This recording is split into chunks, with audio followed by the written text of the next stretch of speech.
What is going on, everybody? Happy Saturday. Hope you guys are doing well. Listen, let me just come straight right out the Giz 8. I don't know how long this show is going to go. I don't know what to expect. My internet situation has been really funky. And now we're on a day of bad weather, like torrential downpours. We'll see what happens. I don't know. But anyway, hope you guys are doing well. Once again, we are blessed and highly favored to wake up another day, open our eyes or whatever and be a part of the earth for whatever it is. Don't forget to check on your loved ones, family members, and friends. And don't forget to get yourself checked because you never know. Hope you guys are doing well. Like I said, if you're in the New York area, the weather is something. Don't know how long it's going to last. There's a tornado watch in New York. There is torrential downpours scheduled off and on throughout the day. It is currently 79 degrees, going up to a high of 79 degrees in New York. There's still that bad air alert going around because of the brush fires or wildfires, whatever you want to call them, coming in from Canada, which is making the air quality not the greatest. But apparently the rain actually will help with the air quality going forward. So this is what we're dealing with right now. Obviously, today's weather is rainy all day, off and on, but terrible rain. So if you got to go out, do what you got to do, make it quick and come on back, unless you're going somewhere where, you'll be indoors, obviously, because there's nothing going on outside except for flood watches. Tomorrow it's going to be a high of 85 degrees, mostly sunny. Monday, mostly sunny, high of 84 degrees. Tuesday, chance of scattered showers, high of 80. Wednesday, mostly sunny. Partly sunny, 84 degrees. Thursday looks like hazy and 81 degrees. And then Friday, mostly sunny, 82 degrees. So that's the weather. I know today there is a couple things still going on. I believe Fanatics Fest is still happening today.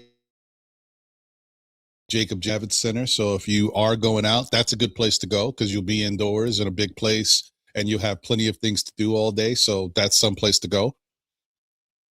Today is also, I don't know if they're calling it that, but I believe it's Knicks Twitter Day, or, at least Knicks Twitter tournament day. So, anyway, there is a tournament happening at Baruch College.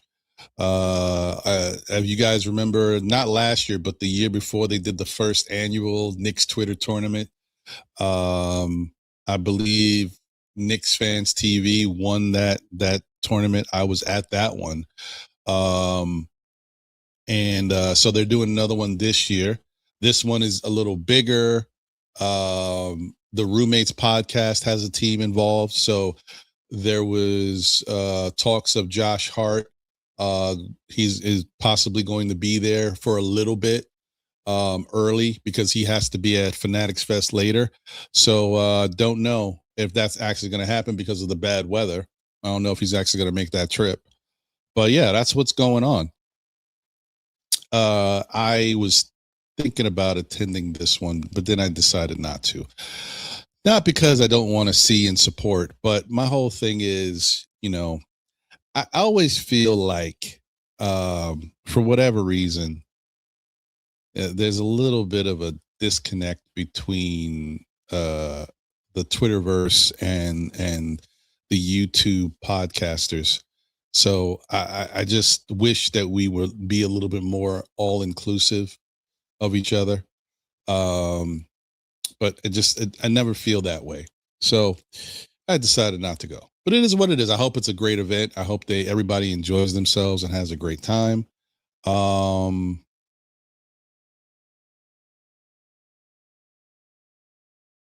do it going forward because I think it's a really good thing. Um, so let me see here. Say what's up to the peoples.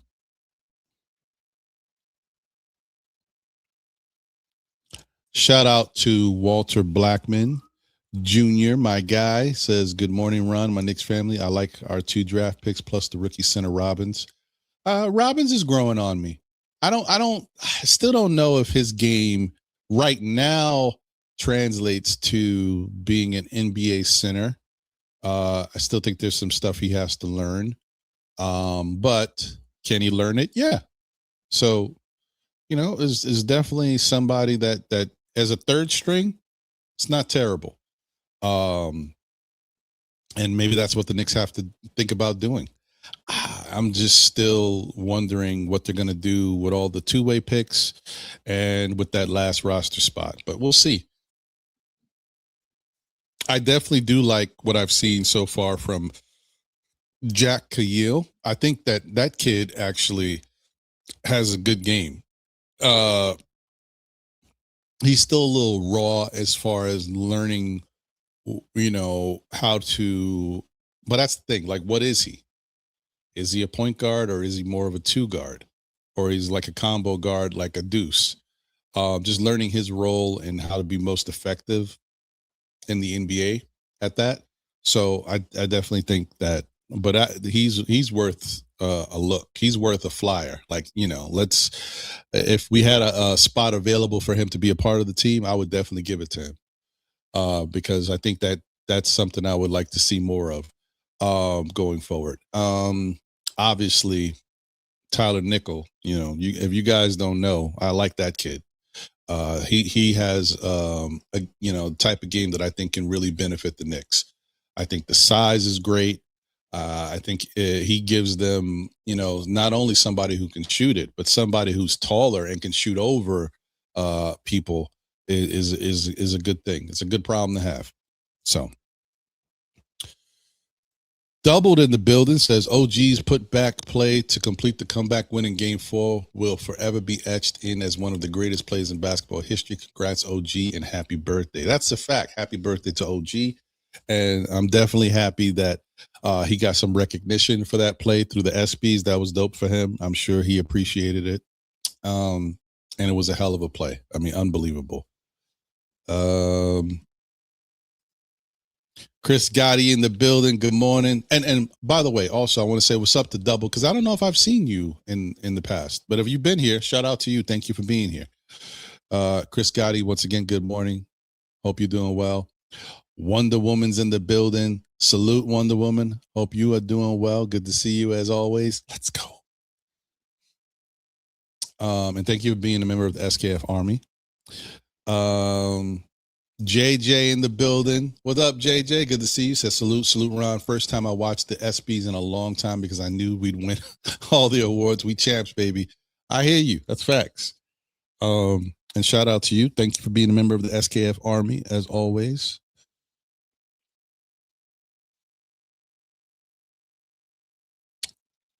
Let me see here. Sherwin in the building. What up, Sherwin? Says, good morning, Ron. What I want to talk about is potential. If Tyler Nickel, Dadier, and Modi can improve their left hand over the summer by 20%, they will be NBA starters. Nickel is not cone on defense. I agree. I think I like what Nickel does. I like the fact that he moves around. He's not stuck. Like I said, the only things about Nickel that is prevalent is he's a little slow-footed, not the fast, not a fast guy. So that's okay. You can still be very effective and not fast. Now I know this is a different position, but I always talk about guys like Andre Miller, who was one of the best point guards in the league for a while, like a solid point guard. But he was slow-footed. He moved slow. Or there's other people like that too that play that way. I'm not saying he plays that way. I'm just saying you can be slower footed and not like super athletic and be a good NBA player. What else? Let's see. Shout out to David Smith in the building. What up, David? Says salute to Ron in the chat. Can't wait to Mike Brown and the coaches after Game 3 in the Atlanta playoff series and asked the offense be run through him. It wasn't Mike Brown's idea. It was Cat's. All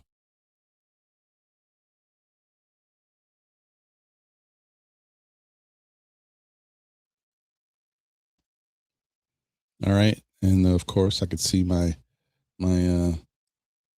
internet spinning a little bit. Boy, fun times, folks. Buzzer beater for life in the building. Salute. Darlene Bryan in the building. Let's go, Darlene. Hope you're doing well. Says salute Ron in the chat. Tori B's in the building. Lotorious. We are. They is. Let's go. Let's go. What up, Tori? Said the champs are here. Salute. She also says, hey, good people. How are my champions doing today? Yes, appreciate you. D-Ras is in the building. All salute, salute. Got that coffee, no sugar. Are we still doing cloves? Salute, D-Ras. Good to see you. And also, Tori, thank you for being a member of the SKF Army. Buzzer Beater said, Ron, I don't know if you know this or not, but the New York Knicks are the 2025-26 NBA champs. It's still, I'll be honest with you guys. I don't think I'm ever going to get used to that. I'm just thinking about it every day when it's so weird and so foreign. It's been 53 years and it's so weird.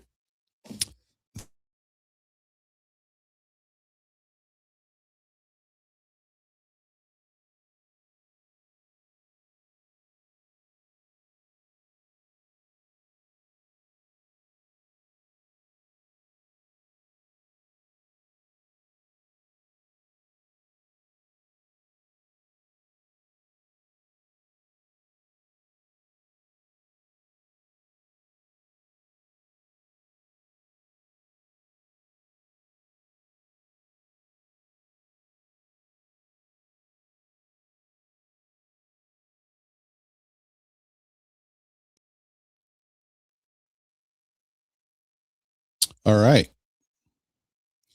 So I tell you, this internet is so trash, folks. Hopefully you guys can all see me. The Wi-Fi connection started doing some funky stuff.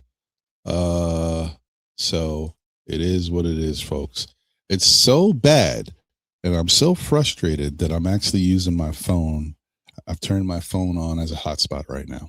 This is literally freaking nightmarish. But don't worry. Help is on the way. I've gotten some suggestions from people. I'm going to look into it. The only suggestion that I did get that I'm not too sure about is satellite internet, because satellite internet is definitely affected by the weather. So I don't know. Okay. So there we go. All right. It's working. And we'll see how long I have to use it. It's definitely going to drain the battery life on my phone, but we'll try it for now. We'll see how strong this thing is. I mean, to stream and use my phone as a hotspot is pretty interesting. All right. Now, anyway, so my guy John, my brother, says it's a wonderful day to chill at home, listen to the fellas talk New York Knicks basketball. What up, John? Appreciate you, my brother. All right. Let me see here. I think I hit everybody so far. Oh, got a super chat here. Hold on. You know what it is. Shout out to David Smith. Thank you for the generous super chat. He says, if I'm Cat, I wouldn't take a big pay cut. Technically, he shouldn't have to take any pay cut. He is a champion, but if he does, it shouldn't be a big one. We're going to talk about it, but unfortunately, I think if he wants this team to stay together, he's going to have to take a pay cut, unfortunately, because this is the nature of the beast, folks. And it's not about deserve or who's worth it. This is about, if you guys want to stay together in the current NBA system under this second apron, you're going to have to take a little bit less money to keep all of these guys together. OG's making good money. McCall's making good money for his talent. Brunson is going to make more money, which is deservingly so. Cat is already making great money, right? He's almost making 60 million per year, right? Or if he's, I don't know if he is already this year, but either way, like he's making great money. So, you know, if you want to stick together and try to keep this thing going, people got to make some sacrifices. And we're not talking about, hey, man, you know, I can't feed my family money. We're talking about, I know I'm worth more, but I'm still a super multimillionaire. You know what I mean? Like I'm not talking about people's pockets. If you're trying to do something special and keep a team together, this is the only way. In today's NBA, this is what they're making.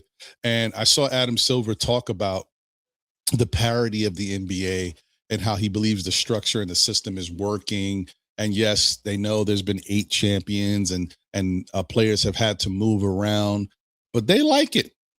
They're cool with it. They like the diversity. They like the fact that they're able to have champions in different markets and have better teams in certain areas. It means more, honestly, it's more in money for the NBA, right? Because in the past, maybe there's a team like Washington, I'm just bringing them up, that is not able to bring star power over there. They're a bad team. They can't get players and the ticket sales are not great. The revenue is not great.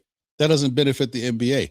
So being able to have this set up so that players have to move around, and now Washington can have, some really good draft picks, and Washington can trade and have Anthony Davis and Rayford Trae Young and all this other stuff. And now they can become a better team and, increase their ticket sales and possibly, be in contention at some point later down the years. It makes more money for the NBA. So that's the whole thing that you got to think about, guys. It's about the product, it's about brands, and it's about, money. That's what the NBA is really thinking about. Honestly, they're not necessarily thinking about specific teams and what they're able to accomplish and achieve. They don't care about that. They care about the longevity and success of the NBA product. So that's where we're at. Brahim is in the building, says salute champs. What up, Brahim? Bagger Jones is here. What up, Bagger? Said Cat taking a pay cut will help this team together for the next 5 years. Cat has made over 300 million NBA contracts so far in his career. He can afford to take a pay cut. I'm with you in that if there is a way to do it, yes, he can do it and still be very comfortable. Not talking about what people are worth. It's just if you want to build something special and try to keep it together, that's the only way in today's world. Shout out to Animal Lex. Salute everyone. They said, I didn't watch the ESPYs, but why wasn't Josh Hart at the ESPYs? Who knows? I mean, listen, people have been getting on Josh Hart a lot lately because of his commitments. Like, you saw the fans certain fans going crazy because he left, hundreds of people waiting in line to get a signature because he had to be at another event.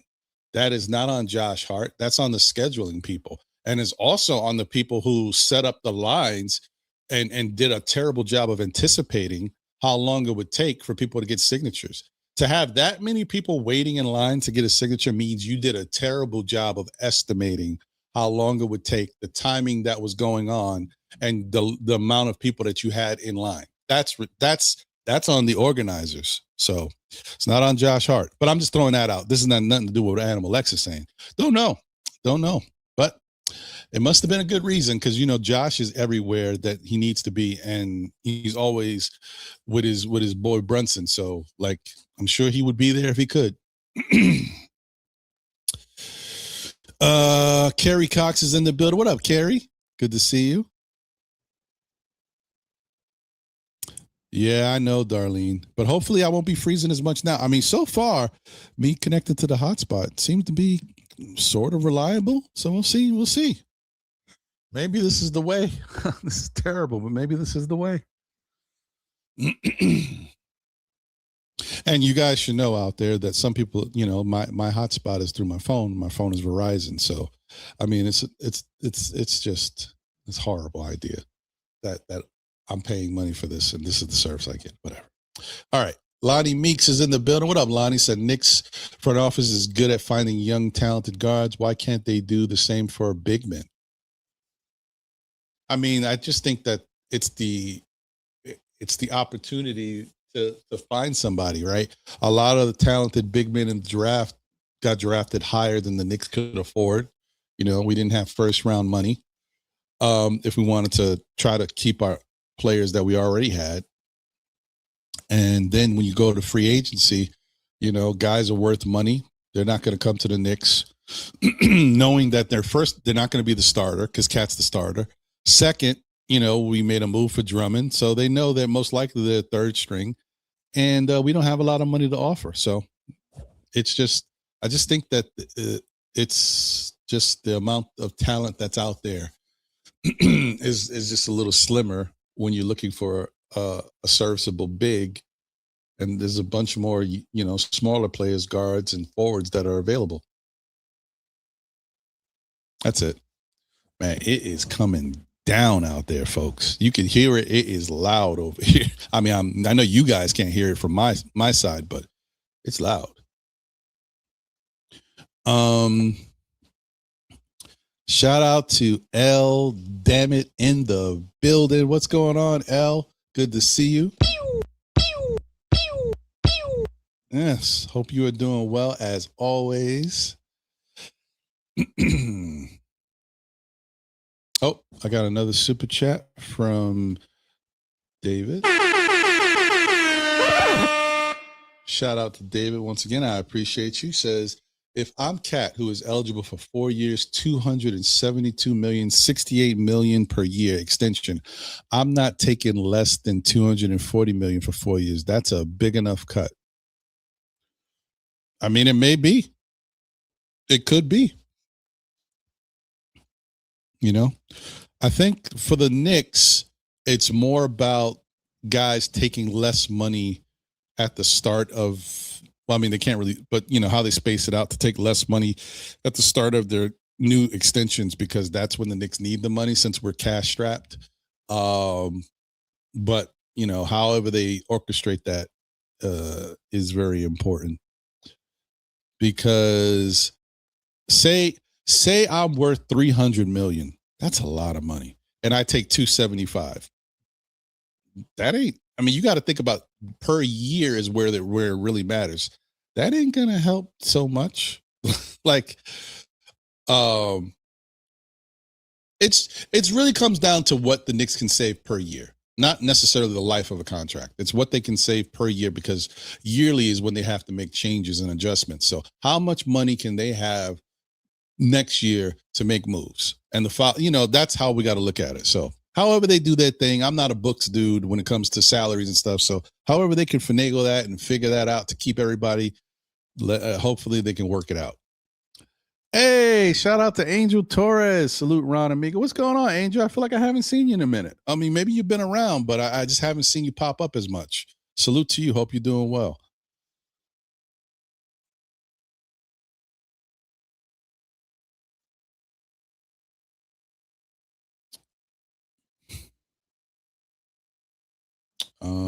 Okay. All right. So,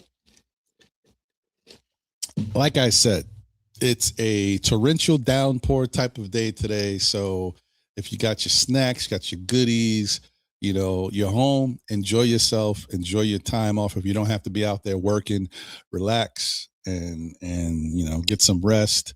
Today is a good sleep day because that weather, it makes you feel all lethargic and lazy, just want to, stay home and do nothing. So make the best of it. I didn't even get to the word of the day. Let me get to that. Go to the good book, see where we're at. All right. Okay. Let's flip the pages and stop.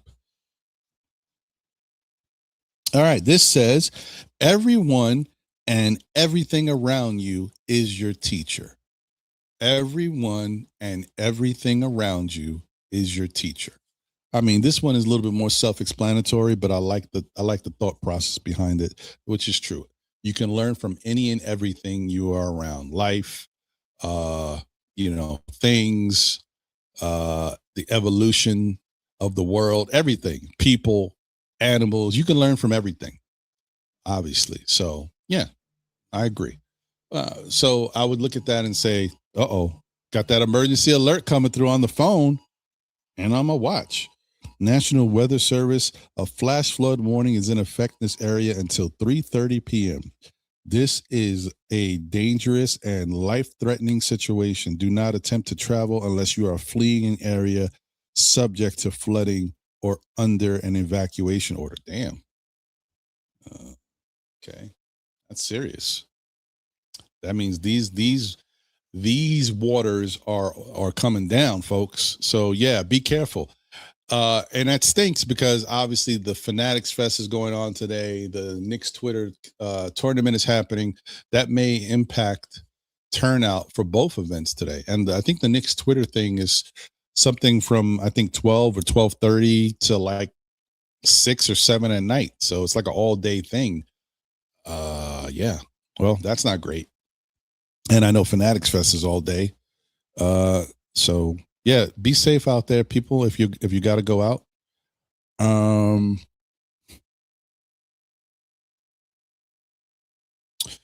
I do know the weather's supposed to be off and on. So, like David Smith says, Cat is supposed to be taking photos uh, at 5:30 to 6:30. By that time, the weather, the rain may stop or slow down. So he may be good at that point. But it really could affect the turnout of people just going there to wait to be a part of that. So, yeah, today is just a terrible weather day, folks. Unfortunately.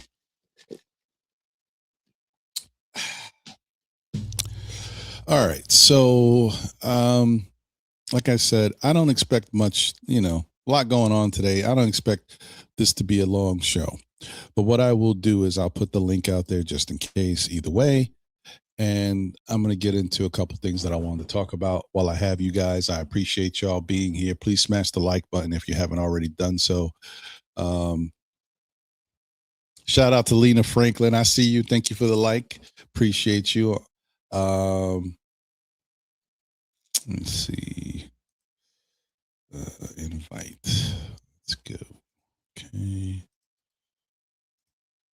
Paste. There we go. All right. So, first off, shout out to the New York Knicks for having a sensational season, for coming together as a team, changing their style of basketball from individual play to team oriented play, becoming less predictable and making it tougher for teams to stop them, showing a never quit, never say die attitude. Um, you know, Embodying what New York is about, you know, um, and winning championship. Like an incredible season. You know, OG Ananobi won best play, got his ESPY for that. Jalen Brunson won best athlete, got his ESPY for that. The New York Knicks won best team and got their ESPYs for that. Shout out to them, man. Shout out to these boys, or should I say men, for doing, what needed to be done and in spectacular fashion. You know, some people are still talking about this. This is and will go down as one of the best playoff runs in NBA history, and you can't take that away from them. We've seen there's been a lot of interesting things that have come out recently. Uh, there's a reason why I can't stand Rayford Trey Young. This dude just doesn't understand how to not try to be a part of something. I do not care what he does, but he has to try to make himself a part of the spotlight. And it just doesn't matter. Like, it's not like all of a sudden anything has changed. Prior to the Knicks winning a championship, you still wasn't doing anything. You still didn't take your team anywhere. They traded you. Why should we care what Rayford Trae Young has to say or do when reference to the Knicks? Why is he showing highlights of what he did versus the Knicks from the team that traded him because they didn't want him anymore?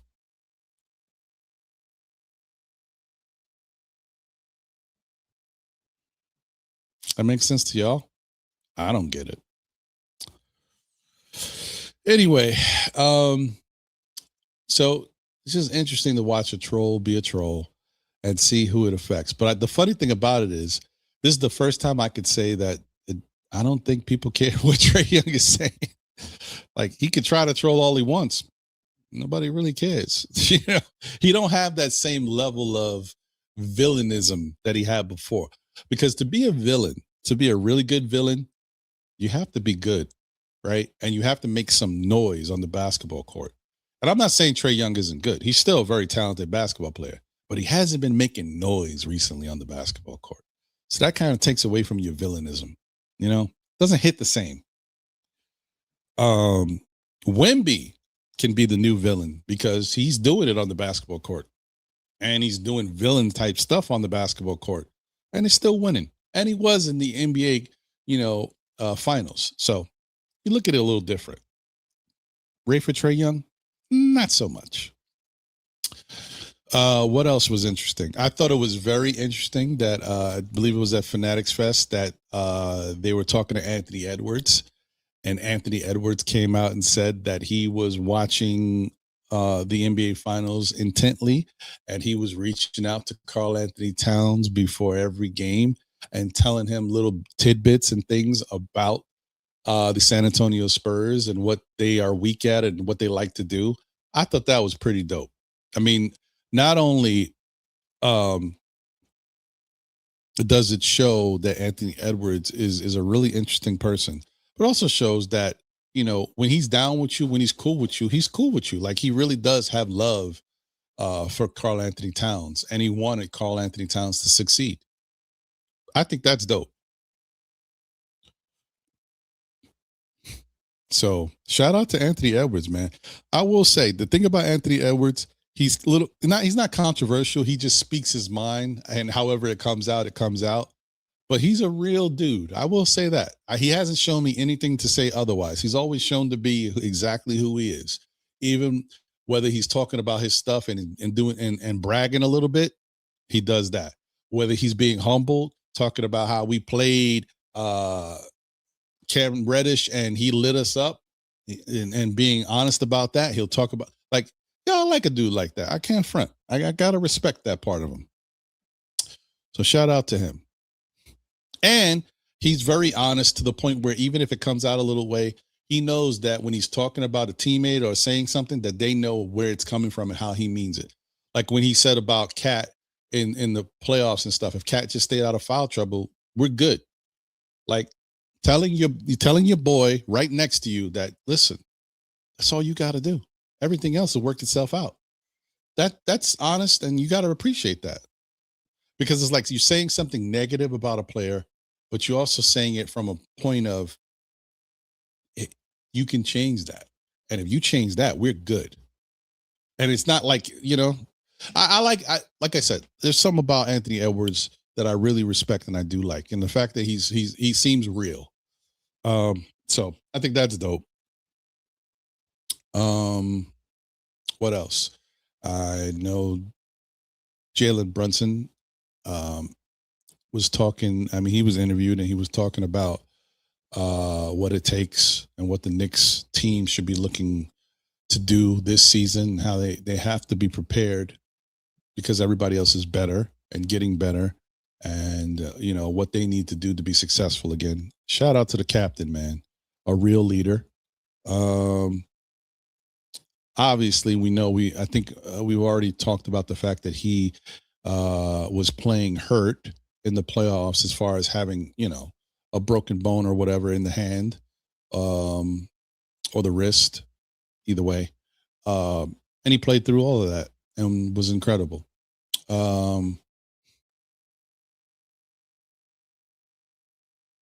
So, yeah, I mean, I got to respect that. So I look at that like that's good stuff. Something to be proud about. I got to tell you guys, I love the fact that the Knicks are always in the news now. I love it. I love it. It's a long time coming, man. And they really deserve it. The franchise, the organization, everybody deserves it because there's been so much negative press for the Knicks for so many years.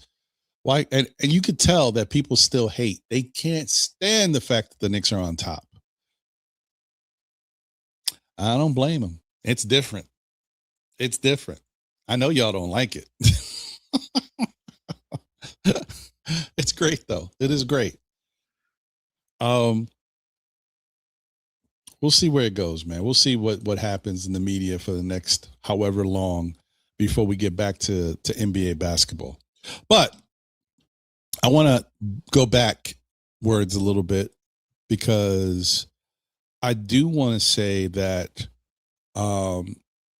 there's one thing that the Knicks have not done that I really do wish they would do, even though I know it's going to affect the team. But I really do wish the Knicks could get Khalil Ware.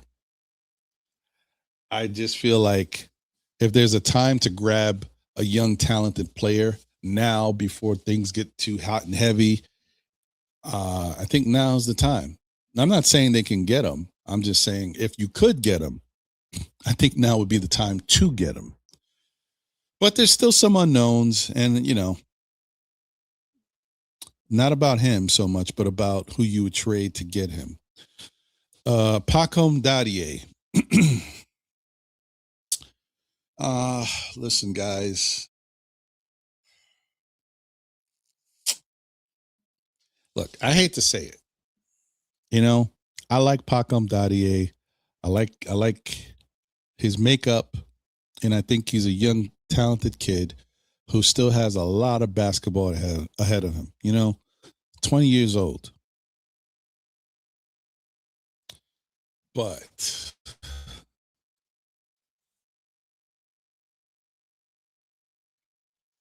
I just don't know. I just don't know. This is year 3, and I just don't know. And more importantly, I just don't know if he gives the Knicks a solid trade chip anymore. Like, youth only takes you so far. That's his biggest asset is youth. The fact that the kid is 20 years old, has played overseas, and is experienced in that regard. He's not like fresh out of the water, like doesn't know anything about basketball. He has experience. It's just that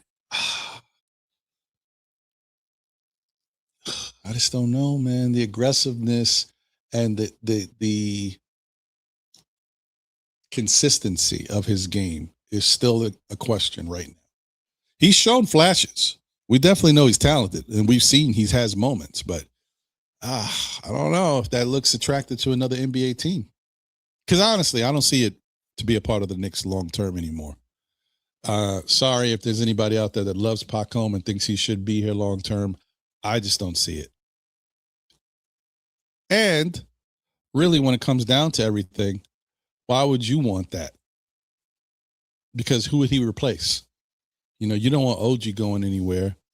And for as much wishy-washy stuff that happens with Macau, most people don't really want Macau going anywhere either. So, where is there a spot for him?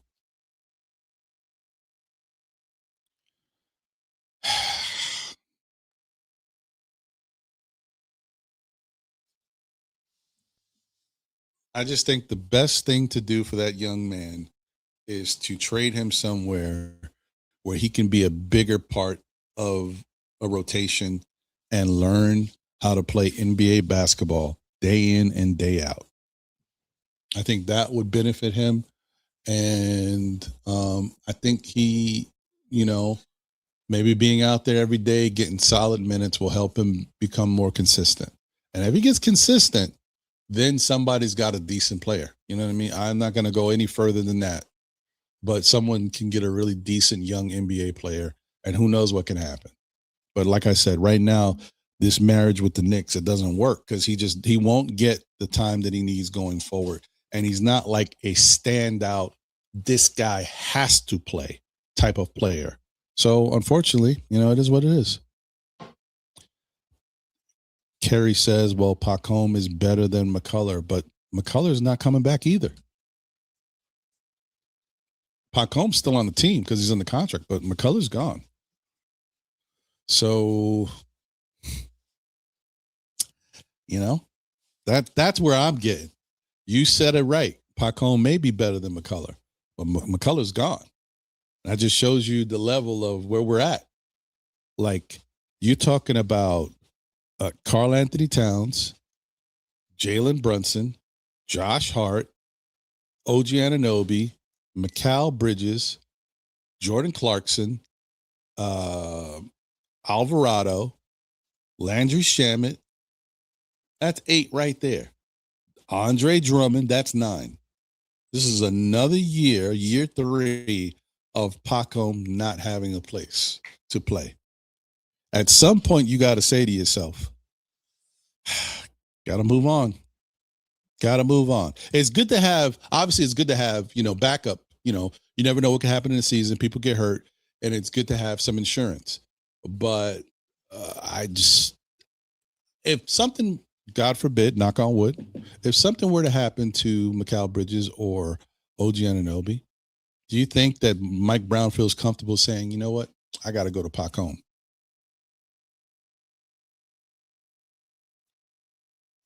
That's the problem. That's what I'm trying to say. I'm not knocking the kid's talent or what he could be. It's just he's not showing it to the level that he should be, especially in year 3. It's just starting. So, anything can happen. But, he's not the only question mark. And not question mark in a negative way, but question mark as there's other players like, Pacome, Diawara, Tyler Kolek.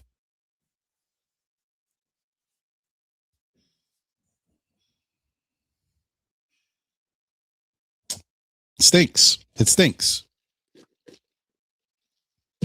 We've drafted Tyler Nickel. I can't put an S on that. And Nickel will be on the team, I assume. He's going to get that 2-way, I would assume. So, honestly, right now, guys, this is what I want you to ask yourself. You like Pacome Dadier. If the Knicks have one spot available in the rotation, do you give it to Pacome Dadier or would you rather give it to Tyler Nickel?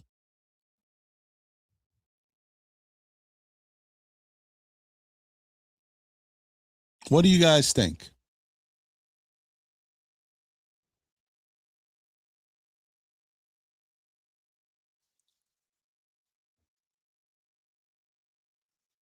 Because this is what we're talking about, right?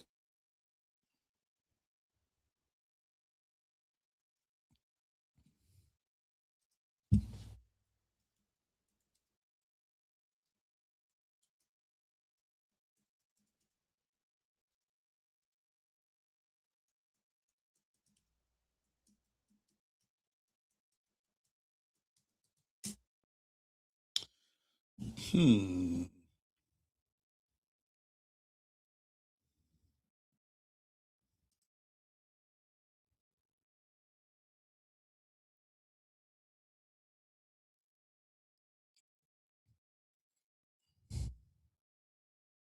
Shout out to Kareem Grant in the building. What up, Kareem? Good to see you. Thank you for being a member of the SKF Army as always. Says salute to the chat. And Ron, my brother, like no other. Appreciate you, my brother. Okay, I see JM3 says nickel. Animal Lex says nickel. Okay. D-Rod says Pacome is 12 years old.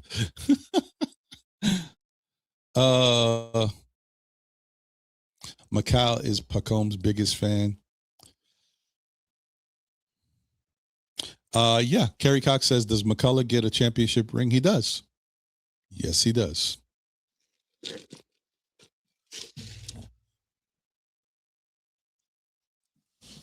So, who asked that question again? It was What? Man, I go up and down in the chat. That goes quick.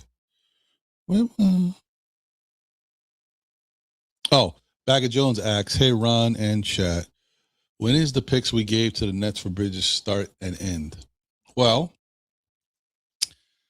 2025, we gave up a 2025 first round pick, a 2027 first round pick, a 2029 first round pick, and a 2031 first round pick. Then we gave protected 2025 first round pick and a 2028 unprotected first round pick swap. Okay, excuse the pick swap. But so it's two 2025 first round picks, a 2027, a 2029, and 2031 is the last one. Hope that answers your question.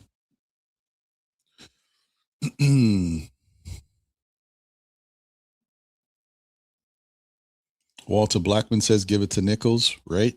Kerry Cox says, Nickel got to battle Shamet. That won't be easy. That's true. No, I mean, listen, Shamet's got the nod. That's without question. But, you know, if you had to go that route, who do you go to, Nickel or Pacome? And I think most people would say Nickel. And that's a shame because Pacome is supposed to be a young, talented player, only 20 years old. Excuse me. And this is going to be his third year on the team. And he knows the systems.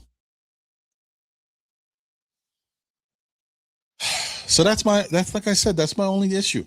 I want the young guy to succeed. Who would wish anything bad on another person or even a young player at that? I want him to do the best he can. I want him to be a part of this Knicks team. I want to see the best from him.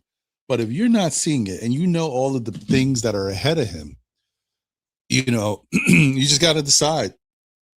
Because when I look at Pacome Dadier, to be honest with you, I don't compare him to anybody else on this team except Diawara. Because they are similar heights. They both have somewhat similar makeups on defense. Now, offensively, Pacome is a better player. He's an incredible slasher who we don't get to see a lot of that.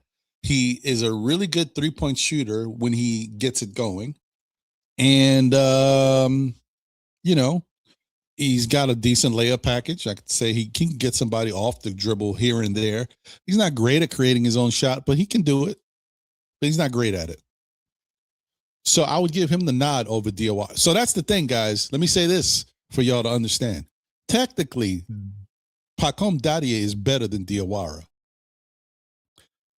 The issue is Diawara looks like he's better than Pacome by the style and the way he plays. Has anybody said that? Have you heard that from anywhere? Because I don't think you have. That is the truth. Technically, Pacome Dadier is better than Mo Diawara, but he doesn't play like it.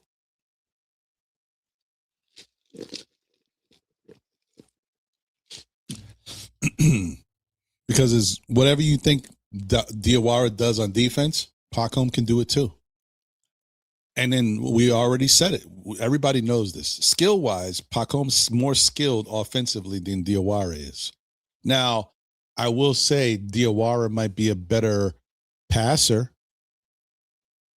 but, you know, it is what it is. And then, you know, maybe Diawara is better at getting up and down in transition, but Pacome is a better slasher. So, you know, and I think that is what bothers me the most. I think that's where I have my point of contention when it comes to Pacome Dadier. Because we're all talking about Mo Diawara, and we should be talking about Pacome Dadier. Because he's the better player. But it just doesn't look like it.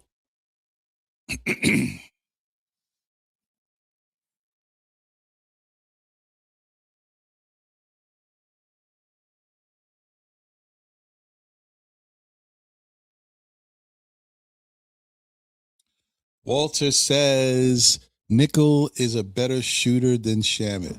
This might be the one time that I've ever disagreed with Walter in life. We can't say that yet, Walter, because let's not forget, Landry Shamet went 14 of 14 or 13 of 13 in a row in the playoffs of hitting threes at one point. When Shamet gets hot, he's on fire. He's NBA Jam, folks.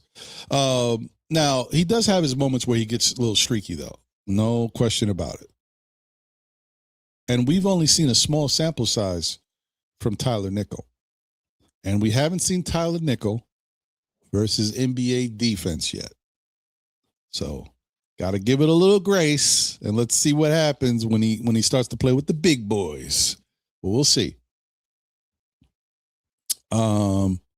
Shout out to Shaw Powers in the building. Salute. What up, Shaw? Good to see you. One half of Knicks Real Talk. Please go support. Check them out if you haven't already done so, as always. And not for nothing, it looks like the rain has calmed down a little bit quickly. Like it already got a little brighter outside. Now I do know that it's going to be off and on, so it'll probably get darker again. But hey, if there's a little peak in the rain, if you had to go do something, now's the time to go get it done. In the New York area, I don't know about other places.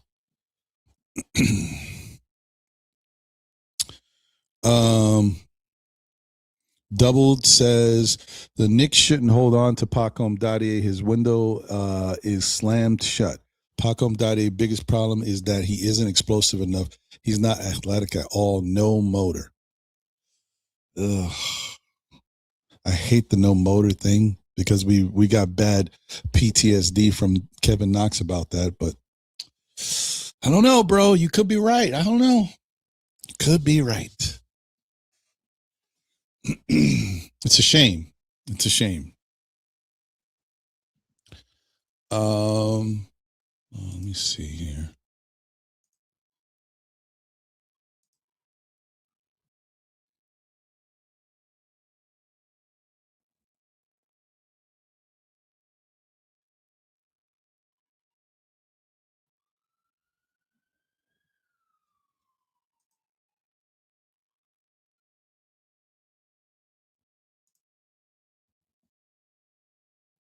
Oh, I can't find it. That's okay. I had something that I wanted to talk about that it was in reference to Pacom, and I don't know where I put it now. Great. Well, it's life, folks. It is what it is. We'll move on. So the other thing that I didn't bring up because I really don't think it's relevant, even though it was nice to see.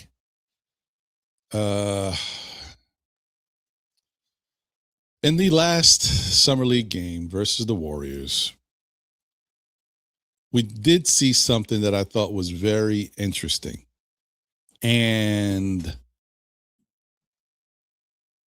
But you can't really think too much about it, guys, because it really means nothing. But that young kid, Jaden Akins, he looked really good in that last game. I mean, like really good.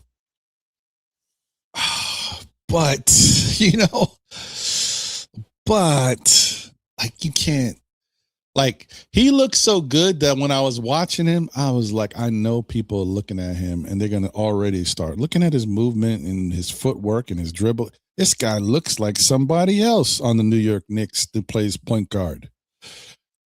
No. Let's not do that, folks. Let's not do that. Well, I will say he did look great in that game. He looked really comfortable. His movement looked like, you look at him, he's like, oh, this kid is a baller. But, you just, I just can't look at him in the way that, it looks like. That's like fool's gold, folks. That's all I can say. But he did look good. His movement looked great. He was putting up some buckets.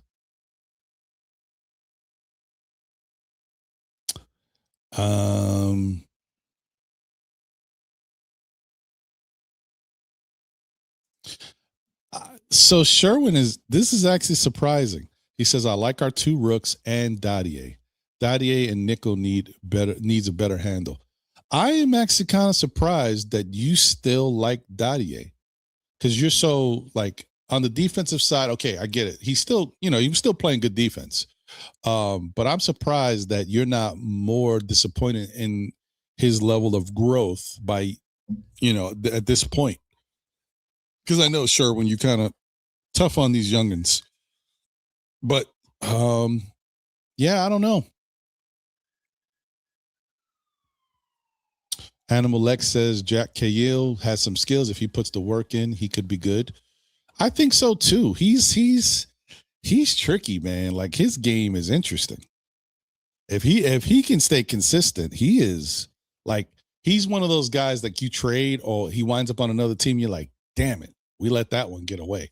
So that's kind of why I want to make sure we kind of keep him around and see what he really can turn into. See, that's the thing, Sherwin. You said it. That is the hook when it comes to Dadier. He is 20. Like I said, that is his biggest selling point. But that's only going to last so long. But he's still got that right now. I agree. He's 20. And he's already had a lot of basketball experience for just being 20.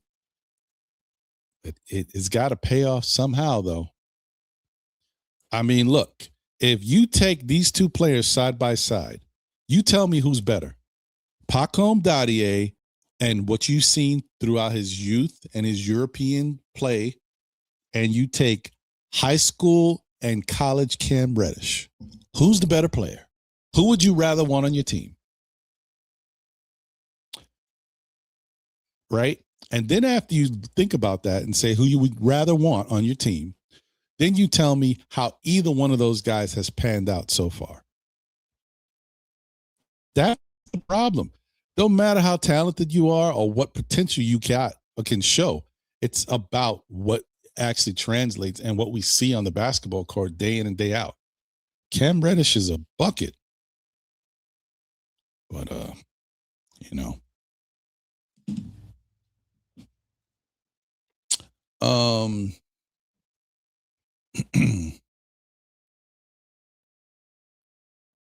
Gasface says Jake Cahill reminds me of D Rose. He does have a nice little herky jerky style. Like he can he does slow stops, get you lull you to sleep and then blow past you. That's an interesting thing.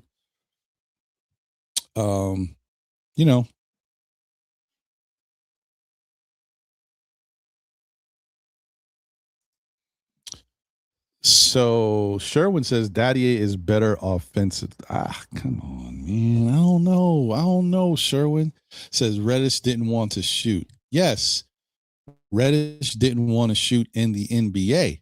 In high school, the dude lit everybody up. In college, he was a bucket. The only difference is he had two guys ahead of him in the pecking order that got the ball. With the fact that everybody was going crazy with Zion and with R.J. Barrett, he was the afterthought at points, and it just became more of it when he jumped into the NBA. But nobody can talk about how talented Cam Reddish was and how he could go get a bucket. It's just that I don't know. Bright lights, more attention, more competition for the ball. I don't know what it was, bro. But is that the same issue that Dadier has when the bright lights are on and when he has a moment to go out there and do something? Does he feel too much immense pressure to make noise? I don't know what it is. Like I said, guys, and I know that you can say, well, Ron, he's had some good moments. He has had some spots where he's lit it up and got busy. I agree. Going back to what I said before, my only issue with Dadier is his consistency and aggressiveness. So it's a double issue, right? Put those two together. It's not about athleticism. It's not about ball handling. It's about aggressiveness and consistency. That's what I don't see from Dadier. He goes in the G League, lights up the G League, comes to the NBA, and he goes quiet. It's sleepy mode, yo. It's just one of them things where you just don't see what you thought you would see. He might have a moment, but to be in the NBA, if you had to say, like, if you put guys, you guys already know the lifespan of NBA players is like 4.5 years, right? And then there's people that have long careers. Let's say you had to take everybody on the Knicks roster, right? And you had to give them that designation right now. If you looked at Dadier, would you say, long career, or would you say 4.5 years?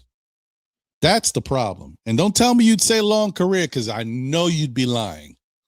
That's what I look at and I say, this is the type of stuff that I'm talking about. He hasn't shown himself to say that, man, any team would be lucky to have a Dadier on their team. Now, I'm not talking about a game changer. I'm talking about he can do something that would benefit this team, any team, and they would all be able to use him somehow. They would all find a way to put him in their rotation. That's what I don't see yet. And I'm saying he's only 20 years old, to Sherwin's point. So he may still be able to do it. I just don't think he can do it with the New York Knicks.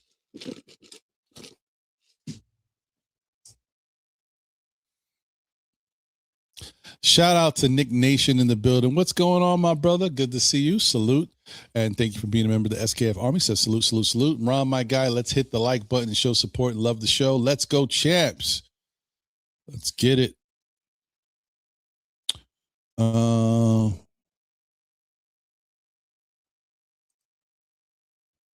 Lonnie Meek says Dadier is a late bloomer and Diawara can still crash. 100%. I agree.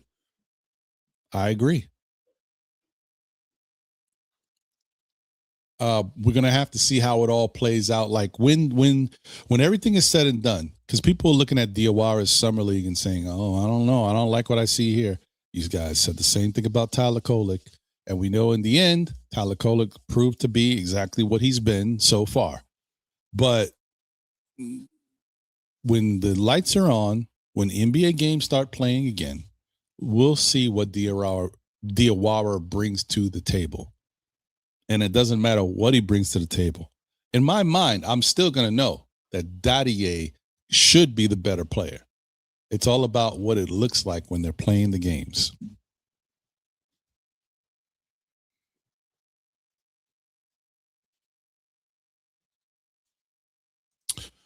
Sherwin says, Ron, Myth was a myth or Mitch? Oh, Mitch, probably Mitch Robinson. Mitch was a bucket in high school. He was bringing the ball up the court and dunking and shooting threes. High school is a different game. I agree, but that's why I said high school and college. That's why I brought up college, because Cam Reddish was a solid player for Duke in college. The only thing is he was, a three-headed monster. He had to watch R.J. Barrett get a lot of attention and Zion get even more attention. But you look at what he did on that team, he was a solid player. And that's the reason why he got drafted so high when he did, because they had a choice between three guys that they thought were all going to translate to the NBA.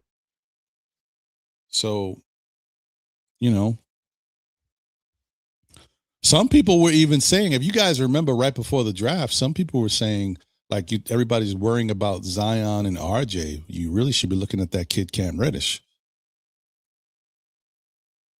That's what was happening. And, you know how people say, I was outside? Well, I was outside for that.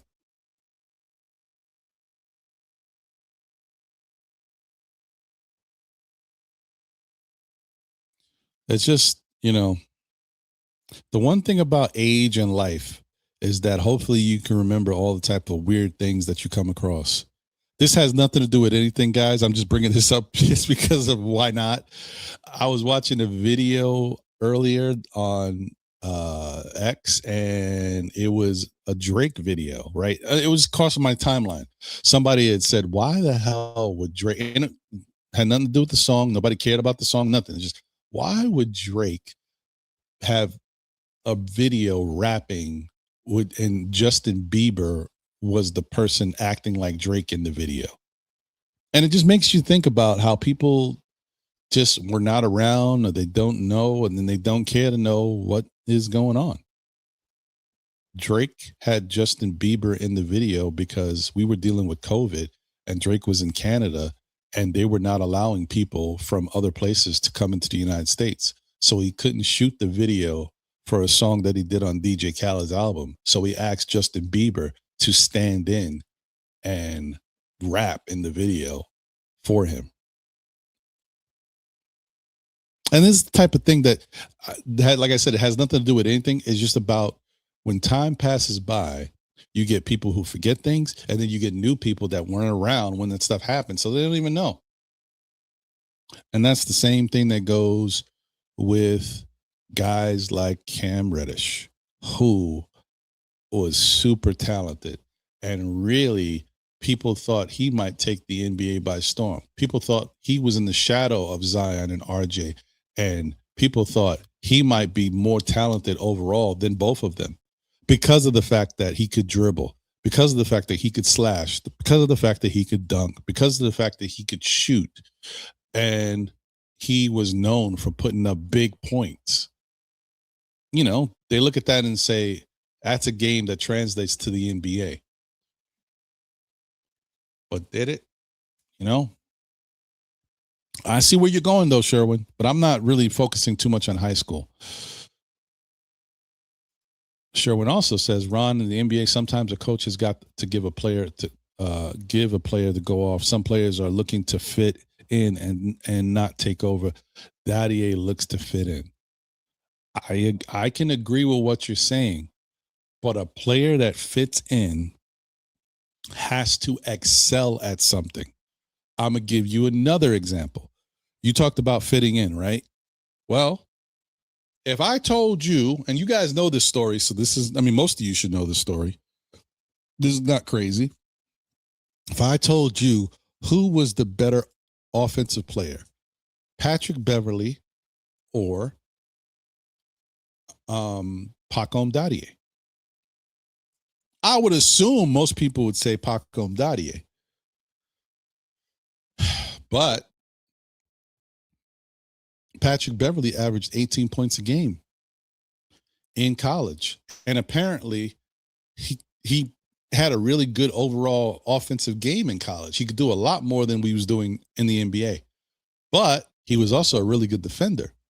So he said, you know what? I'm getting drafted. I go to this team, and this team needs this. They need me to be more of a person who can lock down on defense and just make the open shot. So, and plus, obviously, you go to an NBA team, you know there's players that are better than you at certain things. So he fit in. But by fitting in, he didn't become less of himself. He became more of himself in a different way. He became one of the best defensive players in the NBA. I mean, Pacom Dadie is not the best defensive player in the NBA. He's not the best defensive player on the New York Knicks. He's not the second best defensive player. He's not the third best. He's not the fourth best. You know what I mean? So, and I know y'all can say, well, he doesn't get that playing time to show that. Doesn't matter. If you're a defensive player and that's what you do, we're going to see it. And we don't see it. That's my saying. That's all I'm trying to say. I said this before, even when I talked about Obi Toppin. I said, look, I get it. Obi Toppin's not a great defender. I get that he's super athletic. He doesn't have the best handle. He can knock down an open three and be streaky. But I said the one thing that you know that Obi does is he's a hanger and banger, right? He's always up and down the floor. He's got good speed for his size. And he is a fantastic dunker, great leaper. So if this is what you do, then I want to see you do it. Don't just be, let me get the ball. Let me hang out in the corner here. No, let me get the ball and I'm going to slash to the rim and dunk on somebody's neck. That's what I want to see. Because if you can dunk and almost touch the top of the backboard, doesn't matter who's in front of you. Why not go dunk and try to throw it on somebody's head, right? What's the worst that can happen? You get your shot blocked. Okay, it can happen here and there. Or you go to the free throw line and get 2 easy points because he can shoot free throws. That's all I'd be getting at, man. And I know you might say, hey, Ron, I'm thinking about everything that people say. Yeah, but we already talked about he doesn't have the greatest handle, so he can't really break down somebody. But Obi used to move a lot without the ball. Back cuts, screen curls, that type of stuff.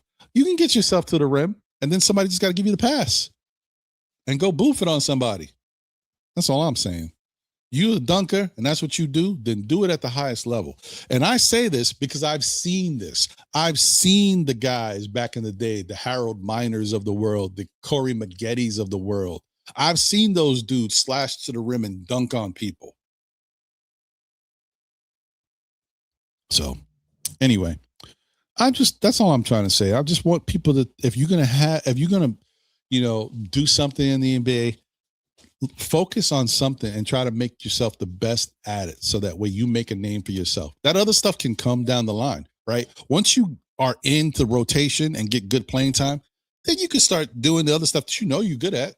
But focus on something to get yourself into the rotation, right? And stay there. All right. Shout out to Ivory in the building. What up? Says Cat can afford a pay cut just like the owner can't. Wait. Cat can afford a pay cut just like the owner can't afford to pay more. Now, I don't know what you're trying to say here because the way it's worded is throwing me off a little bit. You're saying he can afford a pay cut just like the owner can't afford to pay more. When the way you said this seems like it would be two can'ts, right? Like can't afford a pay cut just like the owner can't afford to pay more. I think you were trying to say can't. Maybe I'm wrong, but in your way, I if I'm reading this wrong, let me know, Ivory. But I think you're basically trying to say that. Oh wait, hold on. Wait. I'm sorry. I got to see earlier. It says Cat can't afford a pay cut, but the owner can afford to pay more. As long as you want to give him a no trade clause, then consider a cut. Okay. I mean, look, the bottom line, Ivory, is if the Knicks want to stay together, people got to take less. If you don't want to stay together, you just want to play and be a part of the league and be prepared to move on to some other team. All right. No big deal. That's the NBA. That's what they're making this NBA into. But if you want to have longevity and kind of stay with the same group of players for a while and see what y'all can do, people got to take less money. That is what the NBA has set it up to be. And that's it. It has nothing to do about the Knicks, about any particular players. This is the way the NBA has set it up. Because I guarantee you think there was some moving and shaking this year. Next year and years to come, you're going to see more of it because these guys cannot stay on these teams. If they want to support their families and make their bread, they're going to have to move on, or a team's going to have to trade them because nobody can pay all these players and keep everybody together for an extended period of time. No matter where you go. Don't worry. At some point, OKC is going to have to make some decisions because they're going to continue to get talent and they're just not going to be able to pay all these people. They already opened up their banks for the first time in how many years to pay players. And they're already scheduled to get more talent down the line. They've got great draft picks. But I will say they have smart GM over there, and he knows a way to get this stuff done. So, maybe they'll be all right.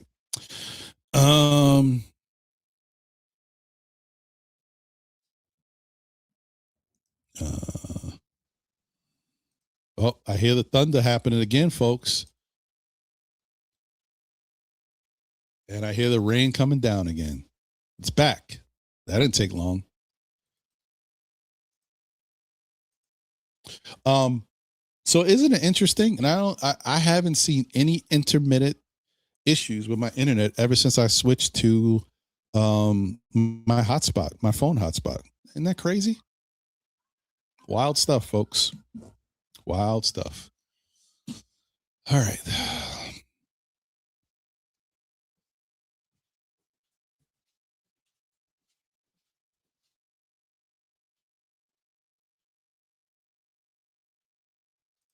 Carrie says Mitch was a problem in high school. Mitch was a problem first year with the Knicks. I was watching highlights last night. Ooh, Mitch was a beast, y'all. Oh man. I don't even want to I don't even want to play it, right? Because what's the point? He's gone now. But Mitch was getting busy. Them lobs, them alley-oops. Mitch was cuffing stuff, going up and down the court young. I gotta show it. Let me see if I can find it. Sorry, guys. Because you know what? I always like to say there's people who forget. And there's some new people out there. Holla at your boy. That just don't be giving guys credit for what they have done in this league and forget that they were not taking no shorts. They were not playing no games. You know what I mean?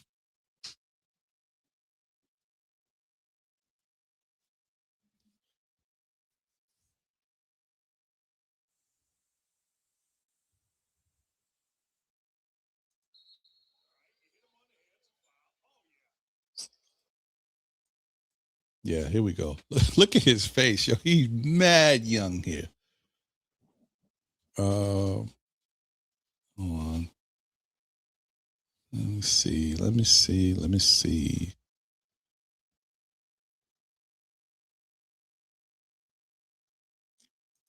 Oh, yeah. Yeah, it's crazy, Carrie. Shout out to Doug Fresh in the building. Says salute to you, Ron. What up, Doug? No cap life's analyst Brunson saved Cat. If somehow we would have lost to the Spurs, it would have been bad for Cat. Hopefully the ring unlocks him in a way he doesn't go missing so much. I mean, like I said, I Cat did what we needed him to do in order for the team to start to shine as individuals. And unfortunately, playing that way made it harder for Cat to unlock and get in a rhythm. That's the trade-off you take. It's a give and take. That's why when I say people, when you go into this season, don't expect Cat to come out the gate being as selfless as he was in the playoffs. Like he's got to get his, and he's got to be the Cat that we know him to be. You can expect him to make changes here and there and find that happy medium between both, right?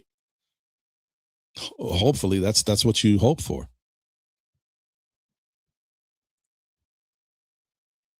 Huh. Okay. Share screen. All right, y'all. Just for giggles, let y'all know, for those who forget, and for the young people that may not know, this is what Mitch was when he came to the Knicks. I saw him as someone with so much potential and really wanted to see where his talent would go. You played it backwards.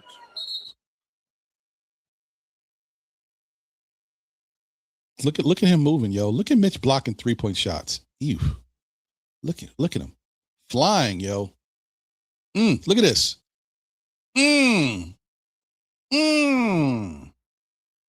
Oh no. Young Mitch was a nightmare, yo. Oh, watch it. Watch it. Oh no. Watch it. Mm-hmm. Mm-hmm. Oh no. Look at Mitch blocking jump shots like nothing. Get out of here, yo. Get out of here.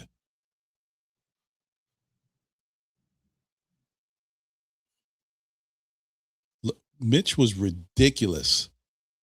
Oh my goodness. Look at him blocking threes, yo. Mitch was nuts. And so there's a difference here. This is a 7-foot Mitch doing this, not 7'4", 7'5", Wimby, whatever he is. This is, look at this.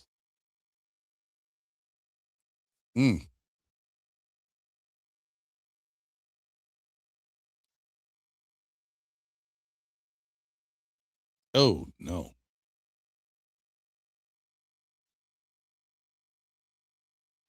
Hey, little finger roll. Let me get that. Yeah, Mitch was a terror, bro. It's a shame that you couldn't have this Mitch with this Brunson Knicks, right? Like it's almost like we wasted the early years of Mitch, even though he still had to learn. He was very raw at that time, but man, like Mitch was a nightmare, bro. That Mitch would have been crazy. But it is what it is, folks.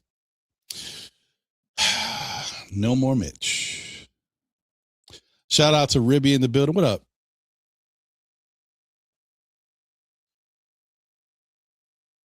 I mean, honestly, I really just hope that Knicks fans don't go too crazy with Mitch. Let Mitch be happy. Let Mitch do what he's got to do because Mitch is going to see the difference being with Boston as opposed to being with the Knicks. So you shouldn't feel any way about it. Let him eat. Let him enjoy his life over there because it's not always going to be great. You know, it is what it is.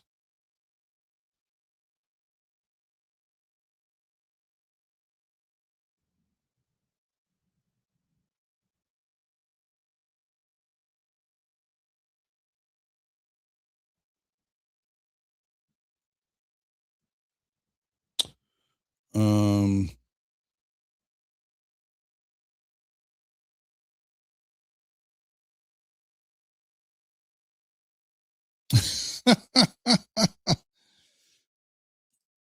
Doubled said Obi Toppin is A1 trick pony, dunking the ball on an occasional three. I mean, he did get better with Indiana. But as far as that goes, like, you know, ooh, wee. You guys hear that thunder? That's serious. That's crazy. That's some serious thunder right there, folks.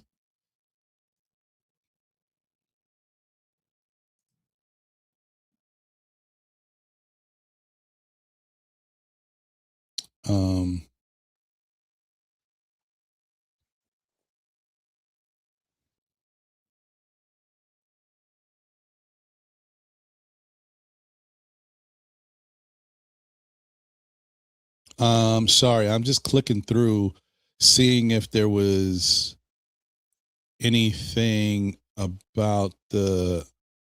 No, no. I was just trying to see if there was anything about the Knicks Twitter stuff.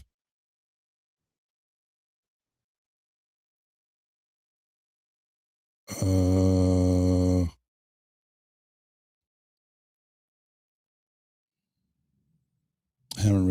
I haven't seen anything as of yet.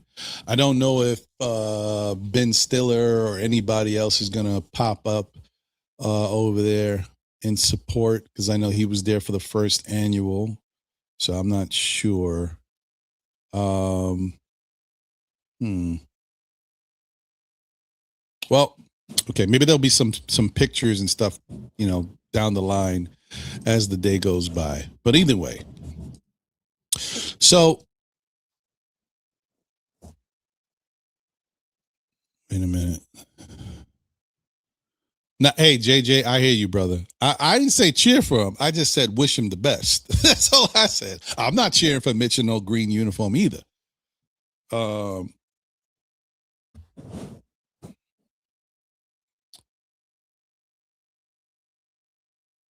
Oh, okay. All right.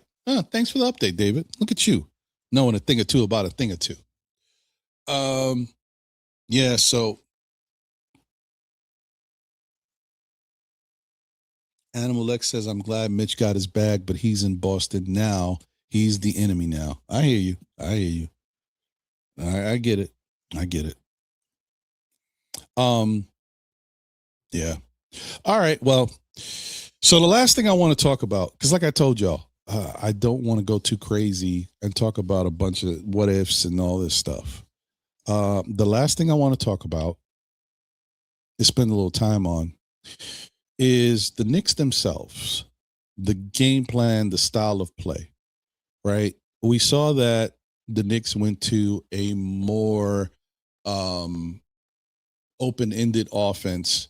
You know, they did different things that allowed for a lot more ball movement, back cuts, baseline cuts, screens. We did some more PNR pick and roll stuff.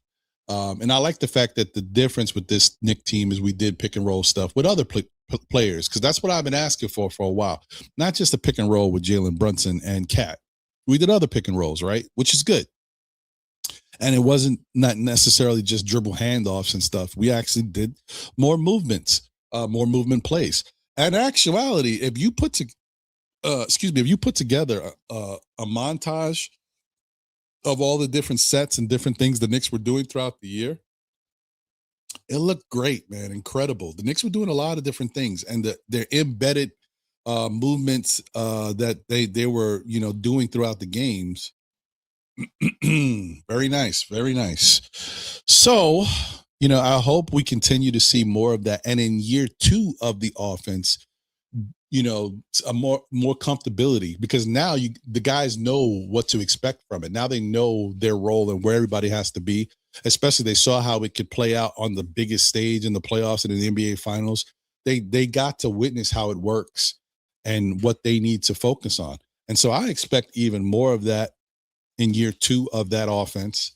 Um, I expect that now you'll get to see the comfortability from all the other players. Like, I know some people have already said it. They expect OG to take even another step this year offensively, because he keeps getting better and showing you little bits and pieces of him expanding his offensive game.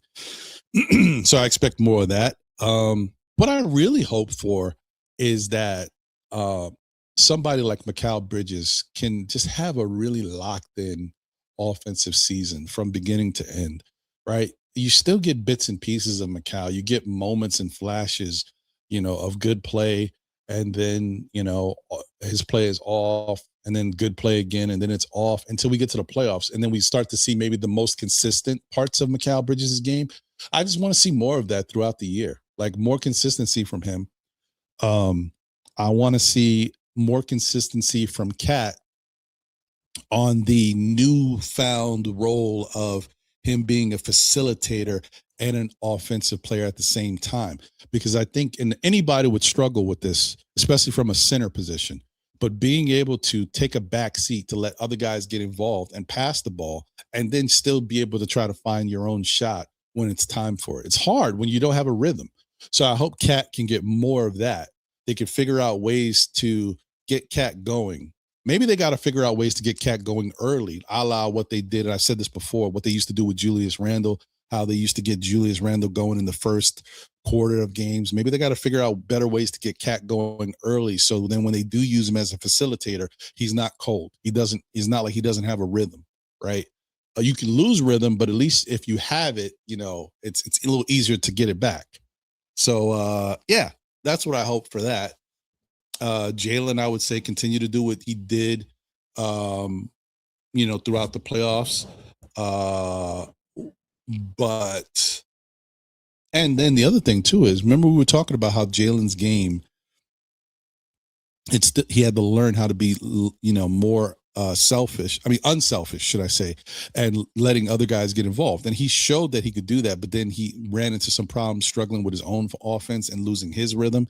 Just him also finding a better in between game between those two as well, because he's got to figure out how to be a little bit more efficient while sharing the ball. So keep your rhythm while getting other guys involved.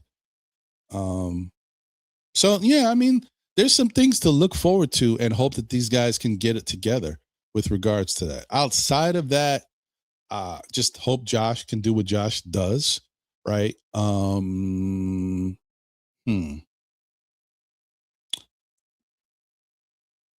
Alvarado just picks up from where he left off. Hope Landry Shamet can just continue to do what he was doing, right? That's one. Hope Jordan Clarkson can find a better happy medium for his game too. That's what I'm noticing. And the Knicks kind of struggled at figuring out how to be what they were used to being, the individual players, the Brunson, Cat, Clarkson, how to still be this while now being this. Cat becoming a bigger facilitator. Brunson becoming more of a facilitator and trusting his teammates. Clarkson becoming a little bit better defensive player while still being the bucket that he was on offense. Finding those happy mediums will be big to seeing how effective and how dominant the Knicks can be. Because I'll tell you right now, the Knicks don't have to make a bunch of changes. They already have the systems in place. They just got to continue to get better at the systems. But if Cat gets better at continue to do his offense while facilitating and taking, this new role that he's been doing, if Brunson picks up from where he was at certain points in the playoffs and continues to do that as well and still have a better rhythm than he had this year that passed, and if Clarkson can be better at being more efficient, he's streaky, so it don't matter. But if he could be a little bit more efficient at getting his buckets while trying to help the defense by playing a little bit better defense. If those three things happen, along with the other stuff we already expect, that's when I would say the Knicks can be dominant. So people that say the Knicks can win 55, 60 games, yeah, if they do that stuff, that's when you could see that stuff. But I don't know until we know that. And now I got to flip it. Now we got to talk about the defense. How can the Knicks get better on defense while losing someone like Mitch? Because even though I showed you guys highlights of young Mitch, and he wasn't that right now, he was still a very effective defender and a fantastic rebounder. And also someone that gave the other guys liberty to gamble because they knew Mitch would be there. They knew Mitch knew what to do. So if they made a mistake, he's supposed to cover them and knows how to cover them.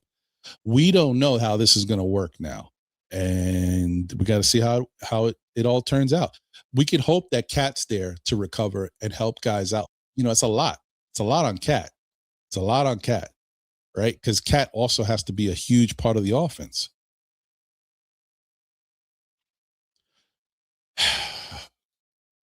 Some might say, let me get my guy Jay in here. What up, Jay? Can you hear me?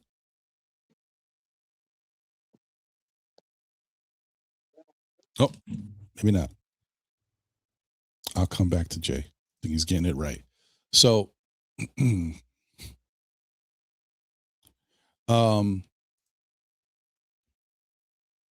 no. I just gotta. Now you're frozen. Let me see, Jay. Let me see if I can get you back in here the right way, because right now it looks like you're frozen. But anyway, where was I? I was talking about the fact that on the defensive side, the Knicks have to figure out exactly what it's going to take for them to be effective defensively. Oh, Jay's back. I see him. All right, let's try this again. Hey. Can you hear me? Oh, no. Right when you were about to say something, I lost you. What happened? I'm chopping it with Chosen. Hopefully he'll come right back.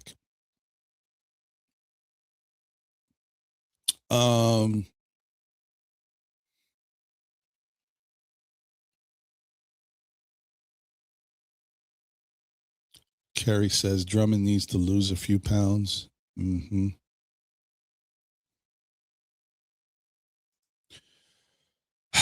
David says Drummond an upgrade over inconsistent, injury-prone, offensively challenged Mitch. I don't know how you could say that, David, because I just don't think you appreciate what Mitch does defensively, even when he's not making a play. You know what I mean? Like his presence and him knowing what to do is what helps guys like OG and Macau be as aggressive as they want to be, because they know when they're out there with Mitch, they can take certain gambles. You saw what happened 2 years ago when they were trying to do that when we first got Macau, and they were running around the court doing everything, and OG was all out of place and couldn't really lock in because he didn't have that same level of protection. Cat has come a long way since then. I'm not and that's what I want everybody to understand too. It's not that Cat can't do some of this. Is that it's so much harder for Cat to do it and still do what he does offensively. You know how much more energy it takes to be an aggressive offensive player as well as an aggressive defender. It's a lot. It's a lot. That's why when they want to give these awards and look at these two-way players and say, you got to show them the love and grace that they deserve, because it's not easy to be that skilled and show that much energy on both sides of the basketball court. It's hard. It's like you can't take no breaks. You can't take there's no moments, no time off. You got to go. So anyway, shout out to Roth Basketball Podcast. What's up going on? How you feeling, brother? How you? Said great show. Appreciate you, man. Thanks.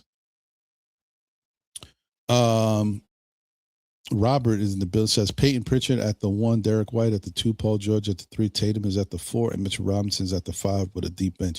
It's not going to be bad. Listen, Boston's still going to win games. They're going to win.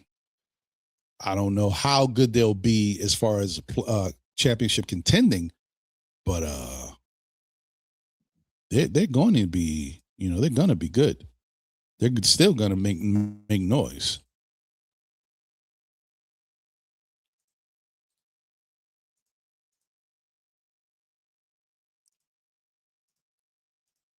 I don't know what happened to Jay. I lost him. Did his phone die or something? I don't know. All